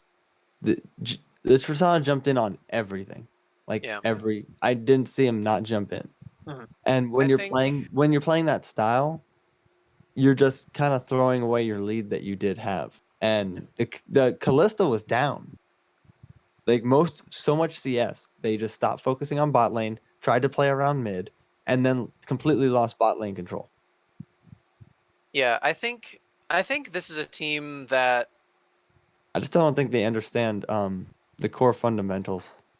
Yeah, I was gonna say that the laning for this team is just really, really overshadowed by the phenomenal laning by the other teams in this division. Yeah. And that's been constantly tested this whole split of these teams. And UT Esports Gold, I don't know, like maybe their late game macro is what they're really, really good at, but their laning has to be so good against the rest of the teams in the Life division. And We've talked about it. It's the first thing. If you can't lane, you don't get to late game. Yeah, specifically against these teams like Akuma Blades who teleport 5 people down to your bot lane, like Go Next Gaming who just stomp you with the one-trick Heimerdinger. These teams are going to test. I was joking about that, but yeah, no, it's kind of a. These teams are going to test you for that. Yeah. And Tempest Rampage, who wasn't in that top spot for contention, they shaped up, and that's why this game looked like the way it did. Specifically, top lane. The Renekton just did not work out in the lane because Tempest Rampage has been sharpened by the iron that is Go Next, Akuma, Sicko Saiyans. This competition in this division is super, super steep, and it's obviously there's a reason we haven't seen many victories at UT Gold. Yeah, and it shows within their early game, their laning phase, and their overall decision making. So, they have a lot to fix. If they decide to come and play again in the next split, I want to see a lot of changes to how they play their game. Yeah. Gotcha. Well, I mean, like I said, so my question that kind of started this whole conversation was, do they even take a game off of one of these teams? When we have 6 teams that are all competing still to try and stay in the playoff bracket. I mean, maybe Glacials because they're also looking. I don't think any of these teams. Did I cut out? Yeah. Oh, maybe Glacial because of the laning phase issues they also have. But other than that, I don't really see them contesting any of the major teams.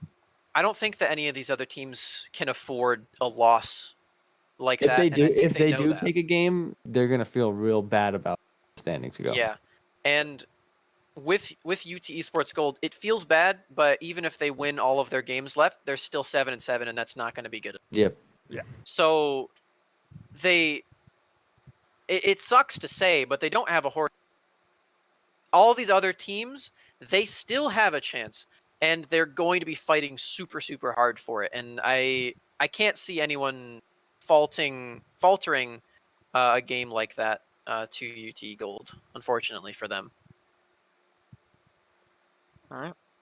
Well, let's that about covers it for Life Division. I think co-host. So let's go ahead and jump into matchups of the week then. Now that we're done with Life Division, let's obviously go ahead and start with Mind and work our way back around. What are your games to watch going into week 5? So for Mind, this really, really big one right here, staring me in the face, Famous versus Meta. That one is going to decide a lot of the seeding here between these two teams going into the playoffs, and this is definitely going to be. I'm really really excited to see that one myself. I actually think both of New Meta's games this week are pretty Yeah. important. You've got the one against Famous, and then you've got the one against Uni Panthers Purple, who is knocking on the doorstep of playoff contention. The only other game that I really actually want to watch would be the Dawn Revenant Uni Panthers Purple one. Because I really want to see because we keep talking about how Dawn Revenant is able to get all these leads, but just can't convert them. So, I mean, I would actually really love to see that matchup and see if Dawn Revenant can start turning some of these leads into wins. What are your thoughts, Alex? What about you? What are your games to watch? So I do want to see NCSU JV versus Team Fish Taco. Obviously, we haven't team yet. I want to see how they look against a dominant team in the division. And if we're talking about watching Famous Gaming versus New Meta, I think I really want to see OTA Cinder versus NCSU as well, just because the results of Famous versus New Meta will make an opening for Cinder if they win that game. Yep, It's true. All right, let's move on then to Body Division for games to watch. So Body Division, we got a couple interesting games coming up this week. What are some of your guys' picks for games to watch? Mine's obviously going to be the SPK Embers versus Alarion Gaming Black. Yeah. That's a big one. Yeah, not because we think that it will disrupt SPK Embers' chances of taking that first seed, but more so just because we want to see if Alarion Gaming Black is back in form or not. Yeah, absolutely. And SPK Embers, this is going to be their first test after Essentia shook them up a little bit. So that's going to be a really really exciting one. Speaking of Essentia, though, I think that their matchup against Team Kevin, Yes, I agree. is very very vital. It literally shapes the rest of this split. Yeah. Yep. These two teams going head to head right now it's going to start giving us some clarity as to where these teams stand right now, and that one. What's so important about this game is I know ahead, but Kevin and Essentia both play Alarion Gaming Black, which is above them. So whoever wins this game is really going to be in a good position next week in case they do get that loss. Yeah. I mean, another team that I think I want to see play is the Grim Legion Havoc games. They play against Insanity Gaming, who we said is that team on the outside trying to work their way in, trying to avoid that last loss before being knocked out of playoff contention. But also because they play against Kevin and Co., who is a top team, or is a top 3 team, and we used to, previously we had Grim Legion Havoc pinned as a top 3 team. So are they going to be able to earn their way back in? So I think that's another really good game. That's a good game. If Team Kevin is as good as their standings say right now, then they're going to go 2-0. But if they're shakier and their wins were against lower teams, I think these are going to be 2 very close games this week for Kevin. Yep. This is really really the most super competitive for Team Kevin. Yep, 100%. This week will determine a lot of their future. Let's go ahead and move on to Soul Division. Soul Division, we touched on briefly about the games that we thought were the most interesting ones for this week. But let's go ahead and reiterate them. Obviously, we had I can't even remember what we had right now. We had the Asian Invasion games because they were against Uni Panthers Gold and Zephyr Esports this week. And with Asian Invasion kind of sneaking up into that playoff contention that they're now in, it's just a matter of can they convert on that and take those victories to ensure that they stay in that spot. Right, because on paper they do lose to Zephyr because Zephyr hasn't lost yet. But specifically the one against Panthers Gold is going to be very, very crucial. Yep. And we kind of have a split desk here with Alex and I thinking that Asian Invasion are going to take that win, and Jacob, you were saying that Uni Panthers Gold are going to take that one. So that alone means that this is going to be we also and we have the Recon versus and that's super important too for them going into that next game. Yeah, no, absolutely. You lose the Recon 5 there. That might shake your confidence going into that. I mean, they both have to verse really strong teams, so they're both going to be like, super pissed off and just ready to smash their keyboard. Yeah, and honestly, we touched on it before about Recon 5 over preparing for Zephyr and then under preparing for their second game. I really hope Recon 5 doesn't have another thing here where they under prepare for their game against Asian Invasion. Well, I really want to watch that one's so much more. I really want to watch these games closely, Zephyr and Recon, because I want to see how they're looking before they get into the next game. I mean, they might even take these games. We don't know. We're gonna have to see. Absolutely. Let's go ahead and move on to the life division or death division, depending on where you're sitting in the standings. This one also got a had lot some good of interesting games. Yeah. Obviously, we're Tempest Rampage, or not Tempest Rampage. Go Next Gaming versus Akuma Blades is obviously a massive one. You have Tempest Rampage versus Sicko Saiyans. Those are obviously kind of my two that I'm like, these are the ones I gotta lock in. These are the ones I absolutely have to see. These are massive games. Yeah, it's hard to argue otherwise. Those two games, they're going to be the highest level of gameplay that we can see in Life Division, as well as having massive implications on the standings. So I think we all are in the same agree. I think we all agree on this. Those games are super important for the standings. Yeah. All right. Well, I mean that sums it up for our games to watch. Let's go ahead and switch it on over to questions. So before we jump into questions, we've kind of gotten the same question over and over again. You know, or some iteration of it. Who are your top 3 players in each role in each division, or who would be your super team for each division? Stuff like that. I just kind of want to let everyone know, like, we will be answering that question, but we will be doing it in the division-specific episodes that we will be doing in Week 7. You can find our schedule posted in the Plays Podcast discussion channel. So when I didn't mean to click on that. Move your guys' cameras away. But when we cover the division-specific episodes in Week 7, that's when we'll be kind of breaking down that more, as well as giving our top 3 lists for each player in each division, kind of similar to how the LCS does their all-pro rosters. With that being said, we do have 3 questions that we are going to answer today. Goodnight Seawolf said, Team Fish Taco, SBK Embers, Zephyr Esports, Recon 5, Akuma Blades, and Go Next Gaming are our top 6 teams. Who are the 2 teams that you would put beneath them at that 7th and 8th seed spot? Oh man, Sam, you're I wasn't bit. as ready. Who are you? This is a really tough question. It is super hard.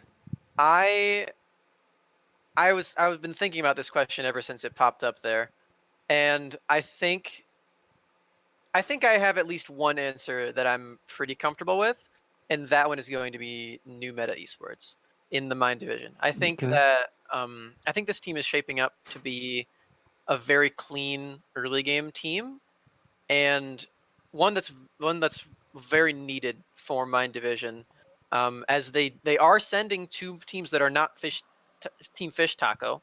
They have to duke it out some way, and I think that New Meta is going to step up and become that. They're going to become a part of that higher tier team, along with these undefeated teams like SBK, like Team Fish Taco, and Zephyr. And then if I had to choose an 8th as well, I think that it would probably be. This might be a hot take. I think that it's Tempest Rampage. Really? Ooh. I do. That is a fairly hot take, considering we currently have Sicko Saiyan sitting above them. Yeah, I think Tempest Rampage, going into week 4, or no, sorry, going into week 3, they had a very, very tough schedule, and they were behind quite a bit. Going into that, I put my faith into them on the liftoff in saying that I think that they were going to take the 2-0. Granted, that was the 57-minute game. So he's sitting here like, are they going to make me proud? They did. It was not clean. Don't do it to yourself. There are games in week 4. Even though one of them was a loss, I think that they're continuing to improve as a team. And I think that not only are they going to take that third spot away from Sicko Sands. I think that they are strong enough as a team to threaten at least games off of the top 2 in Life Division, and they are very scary going into the playoffs if they do manage to make that over Sicko Sands. Okay. I think that that is a very hot take, considering that this week could literally break that decision that you just made. I'm putting it on the line. Tempest Rampage versus Sicko Saiyans. I think they're gonna do it. You'll hear me say it again on Sunday. I like it. Just sticking with it, being consistent. Alex, what about you? Who are your 7th and 8th teams? So for me, it will be Alarian Gaming. Though they were a little shaky a few weeks ago, they've really cleaned up their act, and now they're looking really strong. And they sit really close in their standings right now, which means they're there for a reason. Gotcha. Who's your 8th seed? And for 8th seed, I gotta go with Asian Invasion, man. I believe in the Nice. dream. They can do it, man. That's also a hot take. I don't think that's as hot as mine, though. That's pretty hot. So I think I'm actually gonna have probably the most interesting 8th seed choice. Here we go. Ooh. Just because they mediocre at best. No, just because they have a pretty rough last couple weeks. My top 2 team, or my 7th and 8th seed team, both come from Body Division, actually. Ooh. Oh, gosh. I know what this is. So Illyrian is one of them? No. Whoa! It's Essentia. It's Essentia and Grim Legion Havoc. And Grim. Holy. I think that both those teams are better than the 2 teams above them. And I think that they both need to step up and be consistent and prove it. Do I think both of them will make it into playoffs? No.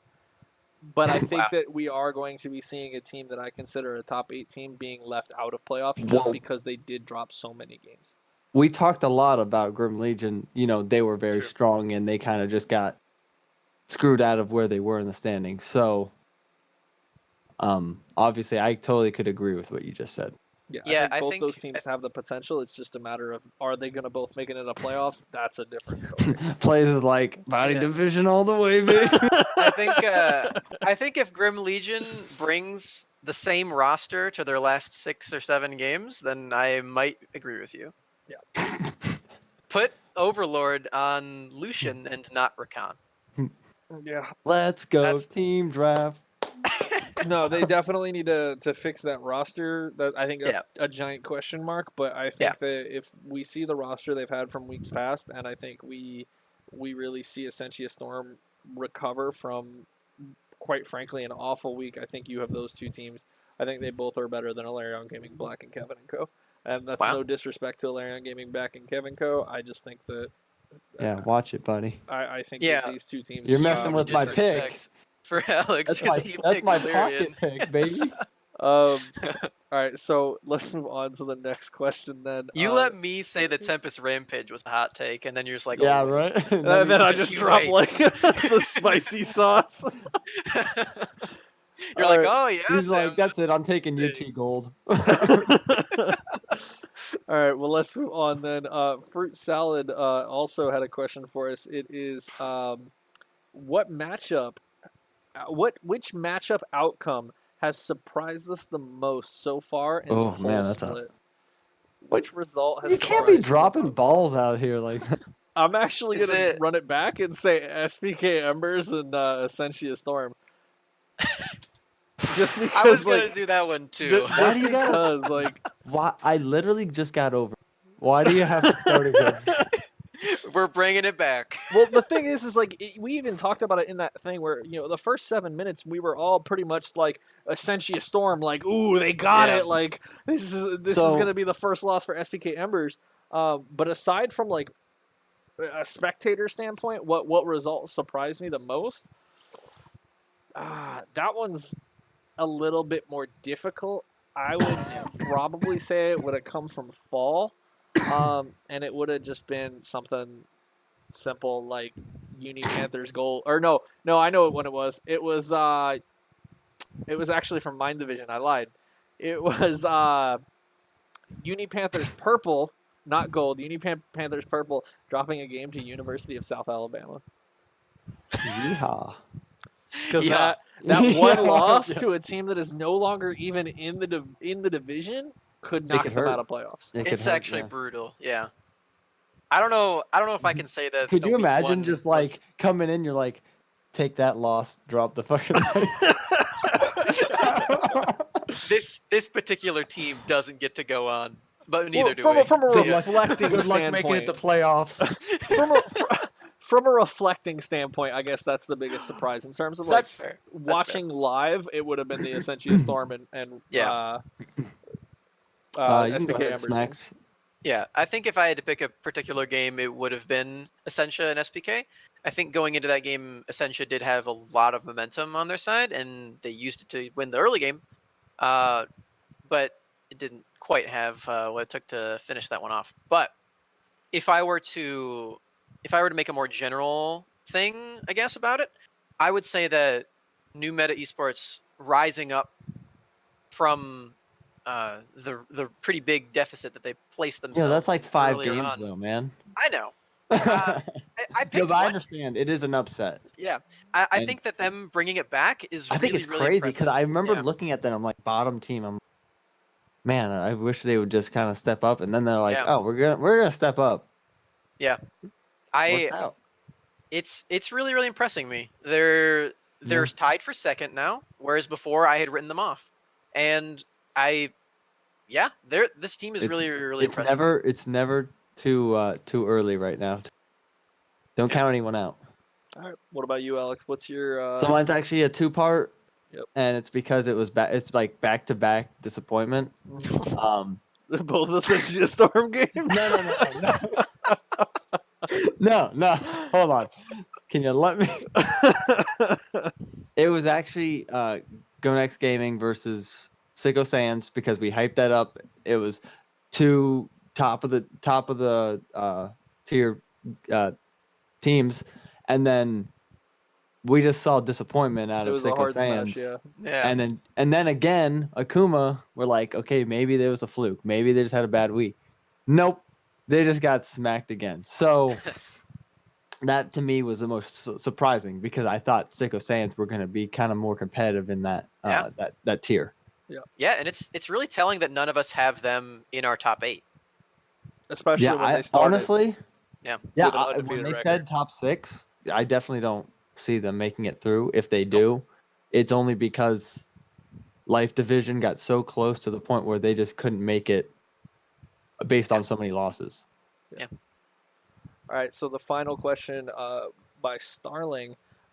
What champions do you think are undervalued, and what champions would you like to see make a first appearance? So let's Anivia, start. and I don't want to see Anivia. Let's start with what you think. What champion would you like to see make a first appearance? Let's start there. What champion would you like First to see appearance. first pick? Oh man, what have we not seen? A lot of things. That's a good question. Well, can you pull up the statistics? I have no idea.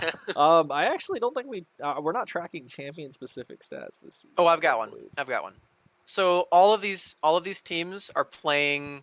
Well, they're not all of them. A lot of the teams are playing very early game focused, and they have the one pocket pick like in the side lane as the late game insurance. Mhm. I think an early game jungler that could make an appearance and probably should over something like a Vi, specifically Vi. Don't pick Vi anymore, please. I think people should be picking Xin Zhao. I think Xin Zhao is very similar to Rek'Sai, and we've seen a lot of success with Rek'Sai. And Yeah, I think Blade- Xin Zhao Hail Blade. provides Xin Zhao provides a lot to a late game team fight as well. Granted, I don't know if Xin Zhao has actually 0 presence. He might have a game or 2, but I think that that's a pick that I would like to see I think a he first just has- appearance because he I has a- haven't seen it. I think he just has a slow clear. I think his clear is slower, but it's safe, and I think it is very similar to Rek'Sai, and I think he slots into the meta that we've been seeing for PRL in a pretty cut and dry way, in the same way that Rek'Sai does. And he has that early game presence with the Hail Blades and his Q 3 Talon Strike. I think this is a champion that people should be paying more attention to. For a first appearance. I have other champions that people are picking, but should be picking more as well. So, my pick, I discussed it earlier. I think is a Mumu. I think again it's another jungler. But the reason I have a Mumu is for what I said earlier, is because it has such good wombo combo potential, and we're seeing a lot of these teams drafting very team fight heavy comps. Yes. And very wombo combo heavy comps, but then they don't have. They're either missing the initiation tool or they're just not looking good on the initiation tool. And I think that it's yes, Amumu has that really weak early game, but if you're going for a wombo combo composition, you're not generally going, oh, I want to play super early game jungler and dominate the game. You know what I mean? You're looking to pick a champion that can combo in later in the game and really perform there. And that's kind of why I have to go with the Amumu as my pick that I want to see more out of, especially from these teams who have looked like they want to play these wombo combo fights out. What about you, Alex? All right. So for undervalued, I talked a lot about. We're gonna do first appearance and then we're gonna do undervalued next. First appearance. Yeah. Shit. Gotta rack your brain. What champion do you want to see somebody just be like, you know what, I'm going for it. This is the one I want to do.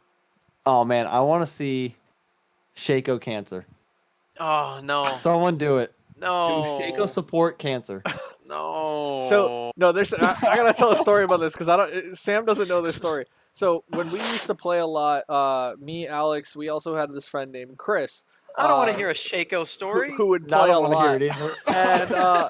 And this was back in like season 3. He would play Shaco support, and then he'd play Shaco support, but it would be with a Blitzcrank paired in the lane with him, and they would just stack the bush with a bunch of boxes and then pull them in.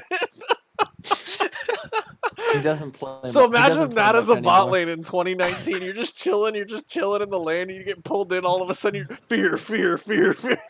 Well, we do know that Shaco is extremely ridiculous right now in the bot lane. Yeah, he's pretty buffed. And he's literally permabanned. I just want to see one game of somebody. You know who I want to see do it? Furious Doctor. Dude, Furious Doctor. Ooh. Please play Shaco bottom. You know what? I wouldn't hate that. I got to be honest though. DM me and we will talk about it. Shaco is the one champion that I wish was not in the game. I can't wait for his rework because I'm just sick of that champion. Fiddlesticks I'm sick of too. What? You guys are hating on a classic champion. You guys want a champion removed from the game. Let's just go ahead and remove Senna. If there was ever a champion to be removed, I think it should be Shaco. Anivia. I've stood by that for years. I think it should be Senna. Don't even release her. She has a team-wide Akali W. What is wrong with Riot? Yeah, we released this champion with a shroud that's clearly busted because you can just die in turrets. No questions asked. You know my favorite part about it is that Singed can keep attacking you, but he's stealthed. Because his attack says poison. So you just can't click the Singed. I don't know if the poison will work that way. Oh, really? Is it in combat? It looked like it was just taking... It might not be. We'll have to see. But either way, I think Senna, we joked about it a little bit throughout the podcast, but I think Senna's a champion that they're going to release it and be like, they actually, so Rioter, I don't remember who it was. I think it was Blastoise. He said, so Senna, sorry for the OP bitch. For one patch and one patch only, Senna will be able to take coin and convert the AP from coin into adaptive damage. Oh, Spell Thieves, you mean? They said coin. They might have meant Spell Thieves, yeah. So she's actually going to be able to take Spell Thieves. Yeah, she's meant for the new AD items. But because that item will be AP, she'll be able to convert it into adaptive damage for her AD carry. How fucking insane is that? It's called favoritism. They just want people to buy the champ. It's true. How many years have you watched Riot do this? Do we not remember Darius?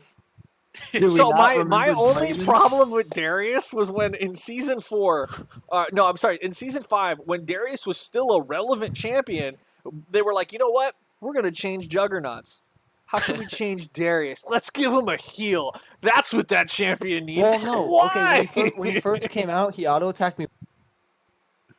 Alex, you completely cut out. Yeah, you cut out. said he auto attacks, and then it was just meh. He auto attacks me once, and then he like hospitalizes you for the rest of your because you bleed for like 20 years, and he's like, ah.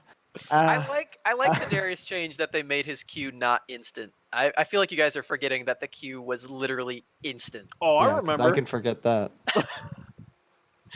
I prefer this version of him, but Hey, that's beside the point. Fair enough. Remember when his ultimate set without having to do it constantly? You just automatically get a reset. Yeah. All right, so let's move Uh. on from first appearances. Let's move into undervalued. What champions do we think are undervalued? Oh boy, there's a lot of them. ADs that have Xayah go through the whole draft are missing out on a ridiculously broken champion. Xayah fits into nearly every single team, and we're seeing all the top ADs. We're seeing Hims, we're seeing Vark, we're seeing I had another one, but anyway, I said Hims and Vark, and I had another one. I'm sorry. Oh, you're fine. You only have 32 teams to choose from. it's you're right. It's Team Fish Tacos AD, and I'm so sorry that I'm forgetting his name. It's the Furious Doctor show most of the time, but he's still clean on Xayah. But Xayah should be picked or banned in every single one of these games. We're seeing ADs that are just ravaging bot lanes with this pick, and people are still undervaluing it somehow.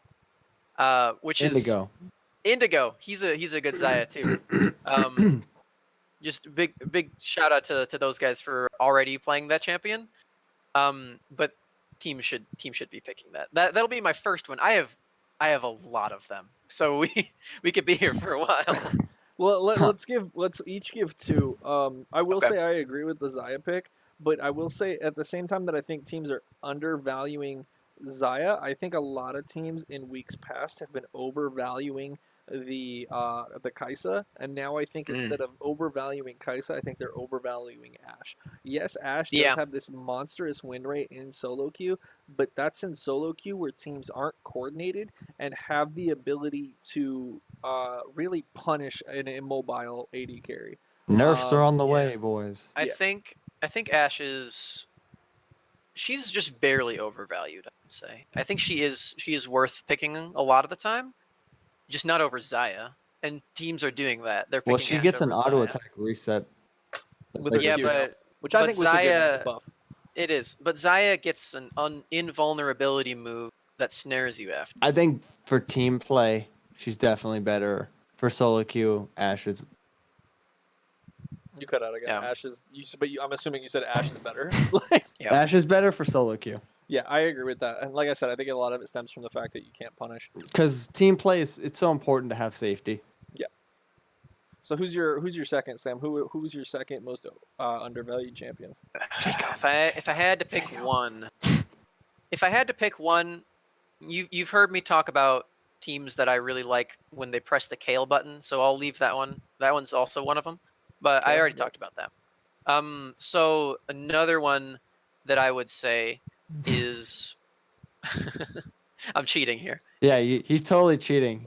I'm cheating. He's the guest. He can cheat. He's talking about 4 champs. I'm gonna go with Pantheon. I think Pantheon is 100% pick ban at Worlds for a reason, and the reason is because he's completely broken. He's Elise, except he can still damage you while he's in Repel. The Repel obviously being his E. He has a point and click stun, so he can't miss Cocoon. Yeah, thought they got rid of those. And his ult is global instead of turning him into a spider. Teams are already picking Elise. That's just his jungling. His laning is also ridiculous. We were talking about how Pantheon, how Renekton Elise is just a free dive. Pantheon Elise is even better. Yeah. He dives in with his point click stun from range, and he has an invulnerability, so he can turret juggle as well with the Elise. This champion is completely broken. If people are picking Renekton over Pantheon, they're doing it completely wrong. 100% agree. I think it's just they're probably. I think it's easier for them to play the Renekton over the Pantheon. I don't know, dude. I think because Pantheon's pretty easy. I think the Pantheon takes more understanding. Personally, to use the ulti, I would agree, but I would say in a total thing like tower diving, you need to understand so many different things than just I have an invulnerability. I'll just stun him under tower. So I think it's a more advanced tactic. Yeah, turret dives are definitely advanced, but I think the Pantheon takes it a bit easy mode with his E. So Bye guys. Yeah, I'm. He's definitely a frustrating champion to deal with.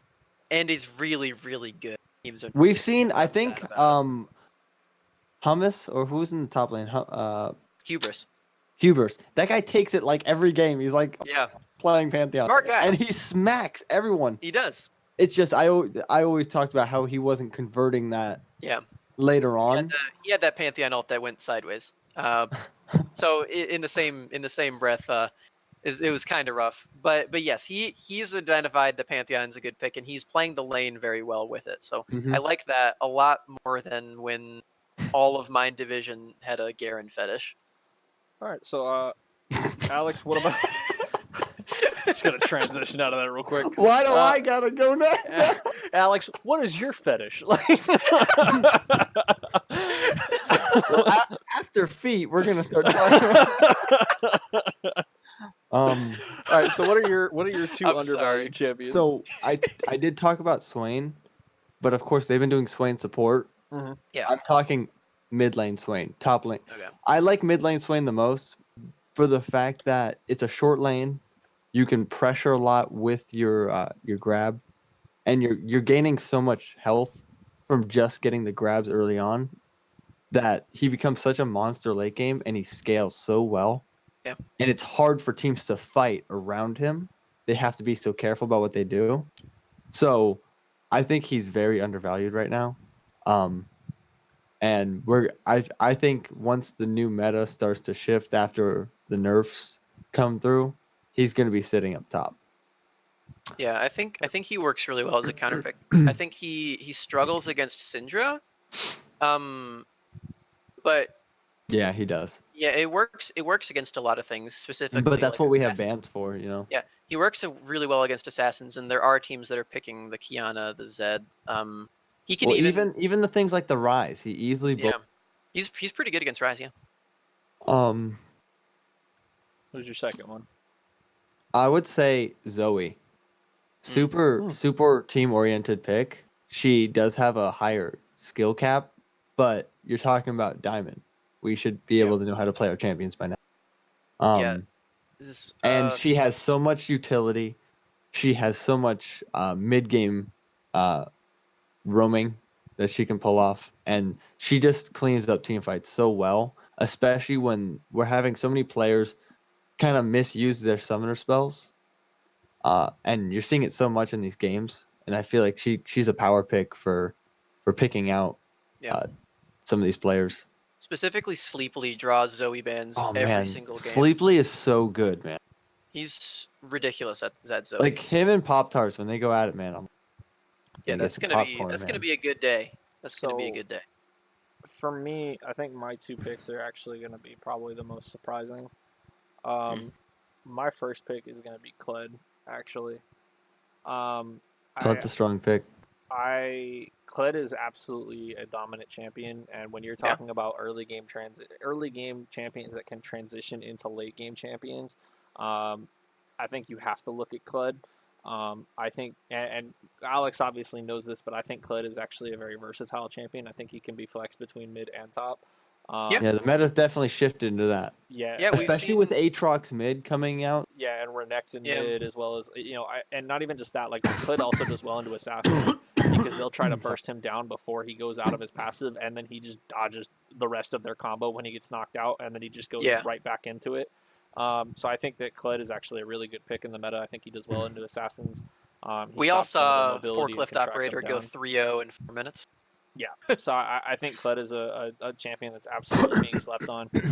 Yeah. My second one is a little bit harder for me to really say it's being slept on. versus just being completely ignored almost. And it's not going to be a popular option. It's actually going to be Kog'Maw. I think Kog'Maw has received a lot of quote unquote buffs by other champions being nerfed. And I think that we're kind of getting back to where I always say this, but I think we're slowly heading back towards a meta where tanks are going to be more and more relevant. With, like, for example, the preseason changes that are coming out next patch, they're buffing champions that require they're basically buffing tank junglers next patch. So I think we're going to be heading back towards a much more tankier meta soon. And I think that Kog'Maw is doing fine in this meta, as we're already seeing at Worlds. I think he's 3-0 at Worlds right now. And I think that he's such an easy champion to play, especially when you pair him something with like a Lulu or a Janna. And if he's a champion that doesn't have the worst early game, if you can just survive the laning phase, and then his mid to late game is absolutely phenomenal once he hits that 2-item power spike, 3-item power spike. So I think it's just a matter of getting him there. And I think that if you're a team that's if you have a struggling bot lane, pick Kog'Maw Lulu, because it's a defensive lane. Because Lulu has the shield, she has the polymorph to stop the dives. She has the ult to, like, for example, like, I know RNG got flamed for picking Lulu into Pyke, but it actually makes sense into the Pyke matchup if you think about it, because Pyke goes to ult you. Oh, nope, you have more health. Your ult didn't execute. So I think they were flaming it paired with the Ezreal. Yeah, they were flaming it paired with the Ezreal, exactly. So I think that a Kog'Maw Lulu lane, I would like to see that coming out more, because I think that has a lot of potential as a safe lane that goes really well into the mid late game. I don't think I'm in full agreement. I think the tanks are pretty far out. However, I think that I would like to see specifically one team play Kog'Maw Lulu, and that team is Jet Black. I think that could be a play style that would work for them. Gotcha. Just based on the champions that Emma has showed. She played Janna and Karma, I think, last week. Or no, it was Morgana. She played Janna Morgana. I think specifically they could make it work. I also think that if Akuma Blades weren't so fast, that they could also make it work, because Brush is making some pretty big plays and a name for himself playing Yuumi. And Lulu is just Yuumi, except you have to click. So gotcha. Right, I think those teams could make it work. What are your thoughts? You've been silent. Yeah, I don't agree with the Kog'Maw. I think it's a terrible pick, especially when you're talking about team. Cut out. Why would you draft it? God damn it. We got the gist. You don't agree with it. I don't agree. I don't agree just for the fact that if your team is doing bad, why draft a losing bot lane? Yeah, it definitely gets shut down. And that's what we're seeing. So we're seeing I think it's an overly safe bot lane that scales oppressively well. I think it's certainly not mobile, which is a problem against something like Dragon. Again, we have a lot of teams that are synergizing so well in team fights that they're just straight up destroying the back line. The thing about it is, I think that the team fight phase is actually fine for it. I think the lane is actually where it becomes an issue, because you're getting teams like Team Fish Taco that will just slaughter you if you pick that. They'll body slam flash you under the turret for free. They'll just snag you out of there, and then you won't get to the late game. So that's where I would consider it to be. I mean, not great. If Kog'Maw would be the champion that you disagree with, the only other champion I would probably replace it with would be Varus. I like Varus. Yeah, I think Varus is a good substitution for Kog'Maw. I think that's a lot safer, just for the fact that you have that C lockdown that can be aggressive or defensive. Yeah. So Varus, I would actually agree, is undervalued. I think that these teams should be picking something like a Varus. Like I said, when you talk about safe, he's really safe. We saw Varus being paired up with Tom Kench, I believe, in the quarterfinals of Worlds. Super save lane. It was very, very good, and I think that could be a thing that could make big waves. Very similarly with those teams that I mentioned. we even talked about it. Tom Kench, we Yeah. also thought was undervalued as well because of we think that all these nerfs have kind of scared teams off from him. And if you're a team with a struggling bot lane that you just need to make it out of the laning phase, Tom Kench can be really good for that. Exactly. And he's really good as a 1-3-1 composition because you go from a 1-3-1 to now it's a 1-1-4 somewhere on the map because of you just take someone with you and turn that into that. Or 1-1 instead of it being a 1-3-1 somewhere, it's now a 1-1-3 somewhere. So I think I think Tom Kench would be a champion that you could herald as undervalued, especially compared to something like that, Varus. I know we were only going to do a few. I just really want to do an honorable mention for Tristana. Not just in the bot lane, but like we haven't even seen her utilized in top or mid at all. Yeah, which is surprising. And we've seen a lot of AP bot lane. That's true. So specifically, Go Next could be running the. And I think a lot of the times we're having problems with sieging. Yeah. Or we have to all in. And I would agree. Specifically, again, on one specific team, and it's Go Next. The fact that they're already rotating Kiwi around Ezreal means that they probably should be doing it on Tristana too. Yeah. Ezreal's okay. I think Tristana's better at it. Yeah. All right. Well, we are about to cusp the 4-hour mark, so that's we're gonna go ahead and wrap it up here. I just want to say thank you again to Sam Smax for joining us. It was awesome having you. Thank you so much. We appreciate it. You've been a wonderful guest. I couldn't be happier. Do you have anything? You literally made it an extra 2 hours. I'm sorry, listeners, if this doesn't fit into your schedule, but also you're welcome, listeners, for an extra length of podcast. Exactly. But yeah, it's been really, really fun. Yeah.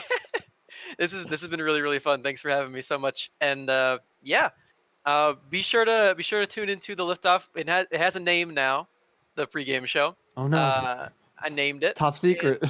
Well, me and Mighty Ryan named it. But yeah, be sure to tune in for that, where you can hear me give my full predictions for all the stream games as well. Those get a little bit dicey. You have a little bit of spoilers here if you watch this and then the Liftoff as well. So tune into that. Yep. Heard. Alex, what about you? Any final thoughts? I just really appreciate Smax being here. Obviously, of course, Jacob, we always have fun on here, and I think just the three of us, we just had a blast today. Obviously, we could talk for hours. We could do this longer. Did. So I'm really excited to have Smax down the line join us again. I'm sure this won't be the last time. No, absolutely. And, I hope not. And I want to wish all the teams good luck in the next week, because we're getting very close. Hold on. Yeah. Yeah, specifically the show must go on. Specifically the Life Division teams that we mentioned, how it seemed like Original and OTA were kind of down and out. Specifically, like teams like that. Sorry about that. My son was about to stick his hand into the fan, and I was really worried about it. Hey, Jacob, where'd you get that toy from? Yeah, exactly. This is for those of you who didn't don't know. We're using props. This is my son Raziel. Say hi, Raziel. Say hi. All right. With that, we are going to be signing off. Thank you, everyone, for tuning in and listening. If you made it to the end of the podcast, we appreciate you more than you could ever know. We really do appreciate everyone's support and everything like that. Please give us feedback. It helps the show so much. Yeah, absolutely. Make sure you're doing it in that discussions channel instead of the questions channel. But if you do have questions, make sure you're asking them in the questions channel. With that being said, thank you so much, guys, for tuning in. Thank you so much, Sam, for joining us. And with that, that's going to be it for Plays Podcast. Signing off, and good luck on the Rift, everyone. Peace.